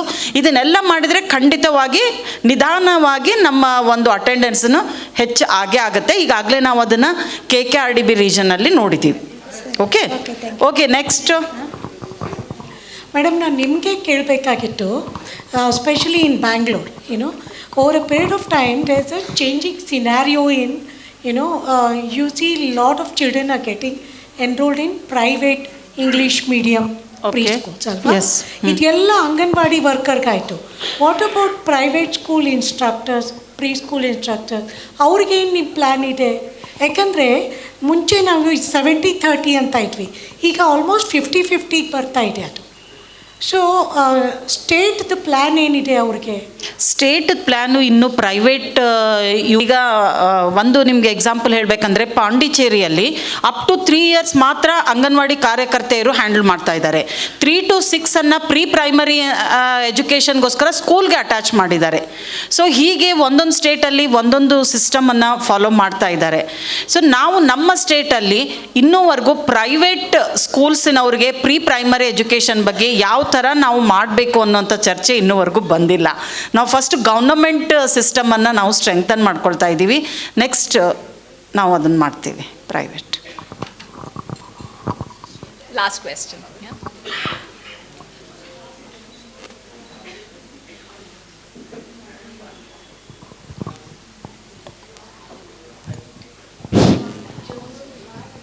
ಎಲ್ರಿಗೂ ನಮಸ್ತೆ. ಮೇಡಮ್, ನಾನು ಗೊರಗುಂಟೆಪಾಳ್ಯ ಅಂಗನವಾಡಿ ವರ್ಕರು, ಶಂಕರನಗರ ಸರ್ಕಲಿಂದ ಬಂದಿರೋದು. NEP ಬಗ್ಗೆ ಸಾಕಷ್ಟು ಸಲ ನಿಮ್ಮನ್ನೇ ಕೇಳಿದ್ದೀವಿ ನಾವು, ಮೇಡಮ್ ಏನಿದು NEP, ಹೇಗೆ ನಮ್ಮನ್ನೇನು ಹೊರಗಡೆ ಆಗ್ತೀರಾ ಅಂತ. ಆದರೆ ಈಗ ಪ್ರಜಾಯತ್ನ ಸಂಸ್ಥೆಯವರು ನಮ್ಗೆ ಟ್ರೈನಿಂಗ್ ಕೊಟ್ಟಾದಮೇಲೆ NEP ಬಗ್ಗೆ ಇರೋದು ಸ್ವಲ್ಪ ಗೊಂದಲಗಳೆಲ್ಲ ಕಡಿಮೆ ಆಗಿದೆ. ಮಾಡ್ತೀವಿ, ನಾವು ಕೆಪಾಸಿಟಿ ಇದೆ, ಖಂಡಿತವಾಗ್ಲೂ ಮಾಡ್ತೀವಿ ಅನ್ನಿಸ್ತಿದೆ ನಮಗೆ. ಆದರೆ ನಾನು ಕೇಳೋದೇನೆಂದರೆ ಕೆಲಸದ ಒತ್ತಡಗಳ ಕಡಿಮೆ ಮಾಡಿಕೊಡಿ ನಮಗೆ ಅಂತ ಒಂದು ರಿಕ್ವೆಸ್ಟ್. ನಾನು ಈಗಾಗಲೇ ನಿಮ್ಮ ಯೂನಿಯನ್ ಲೀಡರ್ಸ್ ಎಲ್ಲರೂ 6 ಯೂನಿಯನ್ಸ್ ಏನಿದೆ ನಮ್ಮ ಸ್ಟೇಟಲ್ಲಿ, ಎಲ್ಲ ಯೂನಿಯನ್ ಲೀಡರ್ಸ್ದು ಒಂದು ಸಮಾವೇಶ ಮಾಡಿ ಅವ್ರಿಗೆ NEPಯ ಬಗ್ಗೆ ತುಂಬ ಬೇಸಿಕ್ ಪ್ರಿನ್ಸಿಪಲ್ದಿಂದ ನಾವು ಸ್ಟೇಟಲ್ಲಿ ಮುಂದೆ ಇದನ್ನು ಯಾವ ಥರ ತೆಗೆದುಕೊಂಡು ಹೋಗ್ತಾ ಇದ್ದೀವಿ ಅನ್ನುವಂಥ ಸಂಪೂರ್ಣ ಮಾಹಿತಿಯನ್ನು ನಾವು ಈಗಾಗಲೇ ನೀಡಿದ್ದೀವಿ. ಸೊ NEP ಬರೋದ್ರಿಂದ ನೀವು ಇನ್ಸೆಕ್ಯೂರ್ ಆಗುವ ಬಗ್ಗೆ ಯಾವುದೇ ಗೊಂದಲ ಅಂತೂ ಖಂಡಿತ ಬೇಡ. ಆ್ಯಂಡ್ ಈಗಾಗಲೇ ನಿಮಗೆ election BLO duty and survey ಇದೆಲ್ಲ ಏನಿದೆಯಲ್ಲ ಅದನ್ನು ನಮಗೆ ಖಂಡಿತವಾಗಿ ತಪ್ಪಿಸ್ಲಿಕ್ಕಾಗಲ್ಲ. ನಾವು ಎಷ್ಟೊಂದು ಲೆಟರ್ಸು ಸರ್ಕಾರದಿಂದ ಬರ್ಸಿದ್ದೀವಿ ಅಂತಂದರೆ DCsಗೆ ಎಲ್ಲರಿಗೂ, ಬಟ್ ಅವರ ಎಲೆಕ್ಷನ್ ಮ್ಯಾನ್ಯುವಲ್ಲೇ ಅಂಗನವಾಡಿ ಕಾರ್ಯಕರ್ತೆಯನ್ನು ತಗೊಳ್ಬಹುದು ಅಂತ ಇದೆ. ಸೊ ಆ ಒಂದು ಕ್ಲಾಸನ್ನು ಹಾಕಿ ನಮಗೆ ಅವರು ವಾಪಸ್ ಕಳಿಸಿದ್ರು. ಸೊ ಇದೆಲ್ಲ ಎಷ್ಟು ದಿವಸ ಇರುತ್ತೆ? ನಾವು ಎಲ್ಲನೂ ಕ್ಯಾಲ್ಕುಲೇಟ್ ಮಾಡಿದ್ವಿ. ಅಂಗನವಾಡಿ ಕಾರ್ಯಕರ್ತೆ ಏನೇನು ಡಿಪಾರ್ಟ್ಮೆಂಟನ್ನ ಬಿಟ್ಟು ಏನೇನು ಕೆಲಸಗಳನ್ನ ಮಾಡ್ತಾಳೆ ಅಂತ ಎಲ್ಲನೂ ನಾವು ಲಿಸ್ಟ್ ಮಾಡಿದ್ವಿ. ಆ ಲಿಸ್ಟ್ ಪ್ರಕಾರ ನೀವು ಎಷ್ಟೆಷ್ಟು ಟೈಮ್ ಅದಕ್ಕೆ ಅಲಾಟ್ ಮಾಡ್ತಾ ಇದ್ದೀರಿ ಅನ್ನೋದನ್ನು ನಾವು ತೆಗೆದುಕೊಂಡಿದ್ದೀವಿ. ಅದು ಎಲ್ಲವನ್ನು ನಾವು ತೆಗೆದ್ರೆ ಖಂಡಿತವಾಗಿ ನಿಮಗೆ 10 months 12 monthsಲ್ಲಿ ನಾವು 2 monthsನ್ನು ನಿಮ್ಮ ಇತರ ಚಟುವಟಿಕೆಗಳಿಗೆ ಅಂತ ತೆಗೆದ್ರೂ ಸಹ 10 months ನೀವು ECCEಯನ್ನು ಖಂಡಿತವಾಗಿ ಮಾಡ್ಬೋದು. ಈಗ ನಾವಿದು ಪ್ರಾರಂಭಿಕ ಹಂತದಲ್ಲಿ ಇರೋದ್ರಿಂದ ನಮಗೆ ಸಾಕಷ್ಟು ಹಿಕಪ್ಸ್ ಬರ್ತಾ ಇದೆ. ಸೊ ನಾವು ಸ್ವಲ್ಪ ಹಾಗೆ ಮುಂದಕ್ಕೆ ನಾವು ಪ್ರೋಗ್ರೆಸ್ ಆದಂಗೆಲ್ಲ ಅದು ಒಂದು ರೊಟೀನ್ ಆಗುತ್ತೆ. ನಾವು ಬೇರೆ ಕೆಲಸಗಳನ್ನು ಯಾವ ಥರ ಮಾಡಬೇಕು, ಈಗಾಗಲೇ ನಾನೊಂದು ಸರ್ಕ್ಯುಲರ್ ಕಳಿಸಿದ್ದೀನಿ. ಅಪ್ ಟು 2 o'clockವರೆಗೂ ನೀವು ಯಾವುದೇ ಕೆಲಸಗಳನ್ನು ಮಾಡಬಾರ್ದು. ಅದು ಯಾವುದೇ ಮೀಟಿಂಗ್ ಇರಲಿ, ನೀವು ಆ ಲೆಟ್ರನ್ನು ತೋರಿಸ್ಬಿಟ್ಟು ಏನೇ ಇದ್ದರೂ ನೀವು ಆಫ್ಟರ್ನೂನ್ ಟೈಮನ್ನು ನಿಮ್ಮ ಇತರ ಚಟುವಟಿಕೆಗಳಿಗೆ ಬಳಸ್ಕೊಳ್ಬೇಕು. ಫಸ್ಟ್ ಹಾಫ್ ಡೇ ಮಾತ್ರ ಸಂಪೂರ್ಣವಾಗಿ ನಮ್ಮ ICDS ಪ್ಲಸ್ 4 hours ನಮ್ಮ ECCE ಅನ್ನೋದೊಂದು ಕಳಿಸ್ಕೊಟ್ಟಿದ್ದೀವಿ. ಸ್ಲೋ ಆಗಿ ನಾವು ಇಂಪ್ರೂವ್ ಆಗ್ತೀವಿ. ಓಕೆ ಮೇಡಮ್, ಅದು ಫಾಲೋ ಮಾಡ್ತಾ ಇದ್ದೀವಿ, ನಾವು ಆಲ್ರೆಡಿ ಫಾಲೋ ಮಾಡ್ತಾ ಇದ್ದೀವಿ. ಪ್ರಜಾಯತ್ನ ಸಂಸ್ಥೆಯವರು ಟ್ರೈನಿಂಗ್ ಆದಮೇಲೆ ಅದನ್ನೆಲ್ಲ ನಾವು ಮಕ್ಳಿಗೆ ಆಲ್ರೆಡಿ ರೂಢಿಸ್ತಾ ಇದ್ದೀವಿ. ಇವಾಗ ಆಲ್ರೆಡಿ ಎಲ್ಲ ಪ್ರಿಪೇರ್ ಆಗ್ತಾ ಇದ್ದೀವಿ. ಒಂದು 10-20% ಅಂತೂ ಎಲ್ಲ ರೆಡಿ ಮಾಡ್ಕೊಂಡಿದ್ದೀವಿ, ಪ್ರಿಪೇರ್ ಆಗಿದ್ದೀವಿ. ಈಗ 20% ನಿಮ್ದು ರೆಡಿ ಆಗಿದೆ. ಇನ್ನು ಉಳಿದ 80%ಅನ್ನು ನಾವು ಡಿಪಾರ್ಟ್ಮೆಂಟಿಂದ ಟೇಕಪ್ ಮಾಡ್ತೀವಿ. Okay madam, thank you. ಈಗನೇ ಸೆಕೆಂಡ್ ಸೆಂಟ್ರಿಂದ ಬಂದಿದ್ದೀನಿ ಅಂಗನವಾಡಿ ವರ್ಕರ್ ಆಗಿ. ಮ್ಯಾಮ್ ಇದು ನಾವು ಪ್ರತಿ ತಿಂಗಳು 2 ಮೀಟಿಂಗ್ಸ್ ಮಾಡ್ತೀವಿ, MPR ಪೇ ಮೀಟಿಂಗ್ ಅಂತ. ನಾವು ಆ ತಿಂಗಳಿಗೆ ಸಂಬಂಧಪಟ್ಟಂತೆ ನಮಗೆ ಅದು ವಾರದ ವಿಷಯಕ್ಕೆ ಸಂಬಂಧಪಟ್ಟಂತೆ ಅದೇ ಥರ ನಮಗೆ ನೀವು ಸೂಪರ್ವೈಸರ್ಗೆ ನಾವು ಟ್ರೈನಿಂಗ್ ಕೊಟ್ಟಿದ್ದೀವಿ ಅಂತ ಹೇಳಿದರು. ಅದರಲ್ಲಿ ನಮಗೆ 1 ಡೇ ಹಾಫ್ ಡೇ ಅದ್ರ ಬಗ್ಗೆ ನಾವು ಟ್ರೈನಿಂಗ್ ಕೊಟ್ಟರೆ ಆ ಮಂತಲ್ಲಿ ತುಂಬ ಚೆನ್ನಾಗಾಗುತ್ತೆ ಮ್ಯಾಮ್. ನಮ್ಮ ಶಾಲಾ ಪೂರ್ಣ ಶಿಕ್ಷಣ ಖಂಡಿತವಾಗಿಯೂ ಮಾಡಬಹುದಾಗುತ್ತೆ. ಖಂಡಿತ ಅದು ಇದೆ, ನಮ್ಮ ಇದರಲ್ಲಿದೆ. ಅದೀಗ ನಮ್ಮ ಡಿಪಾರ್ಟ್ಮೆಂಟಿಂದ ನಾವು ಸ್ಟಾರ್ಟ್ ಮಾಡಿದ್ಮೇಲೆ ಇದು ನಿಮಗೆ ಗೊತ್ತಾಗುತ್ತೆ. MPR ಮೀಟಿಂಗ್ ಯೂಶಲಿ ಮಂತ್ಲಿ ನಾವು 2 ಮೀಟಿಂಗ್ಸ್ ಕಂಡಕ್ಟ್ ಮಾಡ್ತೀವಿ. ಒಂದು CDP ಆಫೀಸಲ್ಲಿ, ಒಂದು ಸರ್ಕಲ್ ವೈಸ್ ಮಾಡ್ತೀವಿ ಹೆಲ್ತ್ ಮೀಟಿಂಗ್ ಜೊತೆಗೆ. ಆ ಟೈಮ್ನಲ್ಲಿ ನಾವು ಆ ತಿಂಗಳಿನ ಅಥವಾ ಆ ವಾರದ ವಿಷಯ ಏನಿದೆ ಅದನ್ನು ನಮ್ಮ ಸೂಪರ್ವೈಸರು ಡೆಮಾನ್ಸ್ಟ್ರೇಷನ್ ಮಾಡಬೇಕು ಅನ್ನುವಂಥದ್ದನ್ನು ನಾವು ಮಾಡ್ತಾ ಇದ್ದೀವಿ. Okay ma'am, thank you. ಮತ್ತು ಇನ್ನೊಂದು ಕ್ವಶನ್ಸ್ ಏನು ma'am, 10 o'clock to 2 o'clock continue ಆಗಿ ಇದೆ ನಮಗೆ ಆ್ಯಕ್ಚುಲಿ. ಅದ್ರಲ್ಲಿ ಮಕ್ಳಿಗೂ ಮತ್ತು ಟೀಚರ್ಸ್ಗೆ ನಾವು ಕಮ್ಯುನಿಕೇಷನ್ ಮಾಡಬೇಕಂದ್ರೆ ಒಂದು 10 minutes ಆದರೂ ಫ್ರೀ ಬೇಕಾಗುತ್ತೆ ಮ್ಯಾಮ್ ನಮಗೆ. ಓಕೆ, ಅದ್ರ ಬಗ್ಗೆ ಟೈಮ್ ಟೇಬಲ್ ಮಾಡಬೇಕಂದ್ರೆ ಓಕೆ ಇದು ಮಾಡಬೇಕು. Okay ma'am, okay. ಓಕೆ, ಮತ್ತು ಚಿತ್ಕಲಾಂಬ ಅವ್ರಿಗೆ ಸ್ವಲ್ಪ ಗ್ಯಾಪ್ ನಮ್ಮ ಟೈಮ್ ಟೇಬಲಲ್ಲಿ ಮಾಡ್ಕೊಳ್ಳೋಣ. ಅಂದರೆ ನೀವು ಹೇಳ್ತಾ ಇರೋದು 10 o'clock to 2 o'clock ಗಂಟೆ ಕಂಟಿನ್ಯೂ ಆಗಿದೆ ಆ್ಯಕ್ಚುಲಿ. ನಾವು ಆ್ಯಕ್ಚುಲಿ ಪ್ರಜಾಯತ್ನಂಗೆ ಥ್ಯಾಂಕ್ಸ್ ಹೇಳ್ತೀವಿ. ಏನಂದರೆ ನಮ್ಗೆ ಆಲ್ರೆಡಿ ನಮಗೆಲ್ಲ ಹೇಳ್ಕೊಟ್ಟಿದ್ದಾರೆ ಯಾವ್ಯಾವ ಥರ ನಾವು ಮಾಡಬೇಕು. ಗೀತಾ ಮ್ಯಾಮ್ ಅಂದರೆ ಕತೆನ ನಾವು ಯಾವ ಥರ ಹೇಳ್ಬೇಕು ಅಂದರೆ ಆಲ್ರೆಡಿ ನಾವು ಪ್ರಿಪೇರ್ ಆಗಿದ್ದೀವಿ. ಒಂದು 20 ಅಂದರೆ ಹೇಳೋಂಗಿಲ್ಲ, ನಾವು 50% ನಾವು ಆಲ್ರೆಡಿ ಪ್ರಿಪೇರ್ ಆಗಿದ್ದೀವಿ. ಪ್ರಜಾಯತ್ನ ಮ್ಯಾಮ್ ಟ್ರೈನಿಂಗ್ ತೊಗೊಳ್ತಾರೆ, ನಮಗೆ ಈ ಥರ ಮಾಡಬೇಕು ಅಂತ ಹೇಳ್ತಾ ಇರ್ತಾರಲ್ವ. ಆದ್ದರಿಂದ ನಾವು ಮಾಡ್ತಾ ಇರಬೇಕಂದ್ರೆ ಆ್ಯಕ್ಚುಲಿ ನಾವು ಮಾಡ್ತಾ ಇದ್ದೀವಿ ಅಂಗನವಾಡಿಯಲ್ಲಿ. ಅವಾಗ ಸ್ವಲ್ಪ ಟೈಮ್ ಬೇಕಾಗುತ್ತೆ ಅವ್ರಿಗೂ ಮಕ್ಳಿಗೂ ಕಂಟಿನ್ಯೂ ಆಗಿ ಮಾಡ್ತಾ ಹೋಗ್ಬೇಕಂದ್ರೆ ಅವ್ರ ಮೈಂಡ್ ಫ್ರೆಶ್ ಅಪ್ ಮಾಡಬೇಕಲ್ವಾ, ಅಲ್ಲಿ ಸ್ವಲ್ಪ ಟೈಮ್ ಸಿಗಬಹುದಾ ಅಂತ ನಾನು ನಿಮ್ಮ ಹತ್ರ ಕೇಳ್ತಾ ಇದ್ದೀನಿ ಟೈಮ್ ಟೇಬಲಲ್ಲಿ. ಓಕೆ, ಇಲ್ಲಿ 2-3 ವಿಷಯಗಳು ಹೇಳಿದ್ದೀರಾ ನೀವು. ಒಂದು ಹೇಳ್ತಿ, ನಿಮ್ಗೆ ಈಗ ಏನಾದ್ರು ತರಬೇತಿ ಸಿಕ್ಕಿದೆ ಅದು ಅಡ್ವಾಂಟೇಜ್. ಹೊಸದಾಗಿ ಏನು ಬಂದಿದೆ ನಿಮಗೆ, ಹೊಸ ಟ್ರೈನಿಂಗಲ್ಲಿ ಹೊಸದು ವಿಷಯ ಇದ್ದರೆ ಅಳವಡಿಸ್ಕೊಳ್ಳಿ, ಈಗಾಗಲೇ ಕಲ್ತಿರೋದ್ರ ಜೊತೆ ಅಷ್ಟೇ.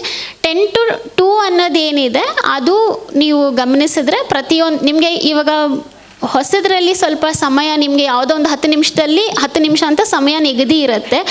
ಅದು ನಿಮಗೆ 10 ನಿಮಿಷ ಬರಲಿಕ್ಕೆ ನಿಮ್ಗೊಂದು 2 ತಿಂಗಳು 3 ತಿಂಗಳು ಸಮಯ ಆಗುತ್ತೆ. 10 ನಿಮಿಷದಲ್ಲಿ ಅದನ್ನು ಮುಗಿಸೋದು ಕಲಿ. ಯಾಕಂದರೆ ಇದು ಬರೀ ನೀವಷ್ಟೇ ಅಲ್ಲ, ಮಕ್ಕಳು ಕೂಡ ಅದಕ್ಕೆ ಸ್ಪಂದಿಸೋದಕ್ಕೆ ಸಮಯ ಬೇಕಾಗತ್ತೆ. ಸೊ ಹಾಗಾಗಿ ಅದು ಈಗಾಗಲೇ ಸಾಕಷ್ಟು ಜನ ಸಾವಿರಾರು ಅಂಗನವಾಡಿನಲ್ಲಿ 10 to 2 ಮಾಡ್ತಾ ಇರೋದ್ರಿಂದ ಹೋಗ್ತಾ ಹೋಗ್ತಾ ನಿಮಗೆ ಇದು ಒಂದು 2 ವರ್ಷದಲ್ಲಿ ನಿಮಗೆ 4-6 ಕಂಟಿನ್ಯೂಸ್ ಹೇಗೆ ಸೆಟ್ ಆಗ್ತಾರೆ ಟೀಚರ್ ಮತ್ತು ಮಕ್ಕಳು ಅನ್ನೋದು ನೀವು ಖುದ್ದು ಅದನ್ನು ಅನುಭವ ಪಡಿಬಹುದು. Thank you. ಮತ್ತು ಇಲಾಖೆಯಿಂದ ನಮಗೆ ಆ ವಾರಕ್ಕೆ ಸಂಬಂಧಪಟ್ಟಂತೆ ಒಂದೊಂದು ಕಿಟ್ ಥರ ಮಾಡಿಕೊಟ್ರೆ ನಾವು ಆ ಮಂತಲ್ಲಿ ಅದೇ ಯೂಸ್ ಮಾಡಬಹುದು ಮ್ಯಾಮ್ ಮಕ್ಕಳಿಗೆ. ಅಂದರೆ ಆ ಥರ ಆ ಮಂತಲ್ಲೇ ನಮ್ಗೆ ಇದೇ ಕಿಟ್ ಯೂಸ್ ಮಾಡಬೇಕು ಅಂತ ನಮ್ಮ ಇಲಾಖೆಯಿಂದ ನಮಗೆ ಎಲ್ಲ ಇಡೀ ಕರ್ನಾಟಕದಲ್ಲಿ ಒಂದು ಕೊಟ್ಟರೆ ಒಂದು ಸಿಸ್ಟಮೆಟಿಕ್ ಆಗಿ ಇರುತ್ತೆ ನಮಗೆ. ನಾನು ಹೇಳಿದ್ನಲ್ಲ, ಈಗ ನಾವು ಒಂದು 3 pagesದು ನಿಮಗೆ ಏನು ಮೆಟೀರಿಯಲ್ಸನ್ನು ಖರೀದಿ ಮಾಡಬೇಕು ಆ್ಯಂಡ್ ಲೋಕಲಿ ಅವೈಲೇಬಲ್ ರಿಸೋರ್ಸಸನ್ನು ಯಾವ ಥರ ಬಳಸ್ಕೊಳ್ಬೇಕು 2 ಸೆಪ್ರೇಟ್ ಆಗಿ ಕೊಟ್ಟಿದ್ದೀವಿ. ಅದು ರೀಚ್ ಆಗುತ್ತೆ ನಿಮಗೆ. Okay, thank you. ನಾವು ಕಿಟ್ ಮಾಡಿ ಕೊಡೋದಲ್ಲ, ಅದು ನಿಮ್ಮ ಕ್ರಿಯೇಟಿವಿಟಿಯಿಂದ ನೀವು ಮಾಡ್ಕೊಳ್ಳೋ ಹಾಗೆ ನಾವು ನಿಮಗೆ ಟ್ರೈನಿಂಗ್ ಕೊಡ್ತಾ ಇದ್ದೀವಿ. ನಾವು ಸುಮ್ಮನೆ ನಿಮಗೆ ರಾ ಮೆಟೀರಿಯಲ್ಸ್ ಅನ್ನ ಪರ್ಚೇಸ್ ಮಾಡ್ಲಿಕ್ಕೆ ಹೇಳ್ತಾ ಇದ್ದೀವಿ. ಉಳಿದದನ್ನ ನೀವು ಯಾವ ತರ ಕಿಟ್ ಮಾಡ್ಕೊಳ್ಬೇಕು, ಏನು ನಿಮಗೆ ಲೋಕಲಿ ಇದು ಇರೋದ್ರ ಪ್ರಕಾರ ನೀವು ಮಾಡ್ಕೊಳ್ಳೋ ಅಂಥದ್ದು ನಿಮ್ಮ ಸ್ಟ್ರೆಂತ್ಗೆ ಡಿಪೆಂಡ್ ಆಗಿರೋದು. Thank you ma'am. We should so ನಾವು ಇನ್ನು ಮುಂದೆ ಯಾವುದೇ NGOದವ್ರು ಮಾಡಿದ್ರು ಅವರ ಸ್ವಂತ ಯಾವುದೇ ECC ಕರಿಕ್ಯುಲಮ್ ಮಾಡಲಿಕ್ಕೆ ಅಲೋ ಇಲ್ಲ, ನಾವು ಪರ್ಮಿಷನ್ನು ಕೊಡ್ತಾ ಇಲ್ಲ. ಡಿಪಾರ್ಟ್ಮೆಂಟ್ ಕರಿಕ್ಯುಲಮ್ ಬರ್ತಾ ಇದೆ, ಅದನ್ನೇ ಅವರು ತಗೊಂಡು ಬೇಸಿಕ್ ಪ್ರಿನ್ಸಿಪಲ್ಸನ್ನು ಅವ್ರು ಕಲಿಸ್ಬೋದೇ ಹೊರತು ಆ್ಯಸ್ ಸಚ್ ಟೈಮ್ ಟೇಬಲು ಕರಿಕ್ಯುಲಮ್ನೆಲ್ಲ ಡಿಪಾರ್ಟ್ಮೆಂಟ್ ಇದೆ, ನೀವು ಮಾಡಬೇಕಾಗತ್ತೆ. ನೆಕ್ಸ್ಟ್ ಆದರೂ 2 ಕೋಆಪರೇಷನ್ ಮಾಡ್ಕೊಂಡ್ಬಿಟ್ಟು 2 ಅಲ್ಲ, ನಮ್ಮದು ಇವಾಗ ಇವ್ರದ್ದು ಏನು ಕಲಿಕೆ ಟಾಟಾ ಟ್ರಸ್ಟ್ ಏನಿದೆಯಲ್ಲ ಅವರ ಜೊತೆಗೆ ನಮ್ಮದು MOU ಆಗಿದೆ. ಸೊ ಈಗ ಇವರು ಕರಿಕ್ಯುಲಮನ್ನು ಫ್ರೇಮ್ ಮಾಡಿದ್ದಾರೆ, ಬಟ್ ಬೇಸಿಕ್ ಪ್ರಿನ್ಸಿಪಲ್ಸ್ ಎಲ್ಲ ಸೇಮ್. ಎಲ್ಲ ಟೈಮ್ ಟೇಬಲ್ಲು ನಮ್ಮ ಟೈಮ್ ಅಲಾಟ್ಮೆಂಟ್ನಲ್ಲಿ ಸ್ವಲ್ಪ ಬದಲಾವಣೆ ಇರುತ್ತೆ. ಬಟ್ ಇನ್ನು ಮುಂದೆ ಯಾರು ಯಾವ NGOs ಯಾವುದು ಮಾಡೋ ಹಾಗಿಲ್ಲ, ನಮ್ಮದೇ ಕರಿಕ್ಯುಲಮ್ ಬರುತ್ತೆ. ಈಗ ನನ್ನನ್ನು NEP ತಗೊಂಡಿದ್ದಾರೆ, ಅದಕ್ಕೋಸ್ಕರ ನಾನು ಹೇಳ್ತಾ ಇದ್ದೀನಿ. ತಾವೇನಿದ್ದೀರಾ? ನಾನು ಅಳ್ಳಾಡ್ಸಂದ 2nd ಯಲಹಂಕ ಪ್ರಾಜೆಕ್ಟ್ ಇಂದ. ಓಕೆ ಓಕೆ, ನಮ್ಮದು ಬರುತ್ತೆಮ್ಮ, ಅಲ್ಲಿವರೆಗೂ ವೆಯ್ಟ್ ಮಾಡಬೇಕು. Okay madam, thank you. Salary ಹೆಚ್ಚು ಕೇಳ್ತೀರಾ, ಟೀಚರ್ 8 hours ವರ್ಕ್ ಮಾಡ್ತಾರೆ, ನಮ್ಮ ಕಾರ್ಯಕರ್ತೆ 8 hours ಅಲ್ಲ. ಬೇರೆ ಮಾಡ್ತಿರ್ಬಹುದು, ಬಟ್ ನಮ್ಮ ಒಂದು ಇದ್ರ ಪ್ರಕಾರ ನಿಮ್ಮದು 4 hours ಅಂತ ಇದೆ. ಸೊ ಹಾಗಾಗಿ ಟೀಚರ್ ಅಂತ ನಾವು ಸುಮ್ಮನೆ ಬದಲಾಯಿಸಲಿಕ್ಕೆ ಆಗಲ್ಲ. ಅದರ ಸುತ್ತು ಏನೇನು ನಾವು ಬದಲಾವಣೆಗಳನ್ನು ಮಾಡಬೇಕು ಅವೆಲ್ಲ ಬದಲಾವಣೆಗಳೊಟ್ಟಿಗೆ ನಾವು ನಿಮ್ಮ ಇದನ್ನು ಚೇಂಜ್ ಮಾಡಬೇಕು. ಬಟ್ ಆಲ್ರೆಡಿ ಪ್ರಪೋಸಲನ್ನು ನಾವು ಗೌರ್ಮೆಂಟ್ ಆಫ್ ಇಂಡಿಯಾಗೆ ಕಳಿಸಿದ್ದೀವಿ. ಸೊ ಅವರು ಒಂದೊಂದೇ ಸ್ಟೇಟ್ಗೆ ಆ ಥರ ಮಾಡಲ್ಲ. ಇವಾಗ ಹೇಗೆ ಯೂನಿವರ್ಸಲೈಸೇಷನ್ ರಿಟೈರ್ಮೆಂಟ್ಗೆ ಕೊಟ್ಟಿದ್ದಾರಲ್ಲ, ಅದೇ ಥರ ಹೋಲ್ ಇಂಡಿಯಾಗೆ ಅವರು ಒಂದು ಮಾಡ್ತಾರೆ. ಸೊ ಅಲ್ಲಿವರೆಗೂ ನಾವು ವೆಯ್ಟ್ ಮಾಡಬೇಕಾಗತ್ತೆ. ಓಕೆ.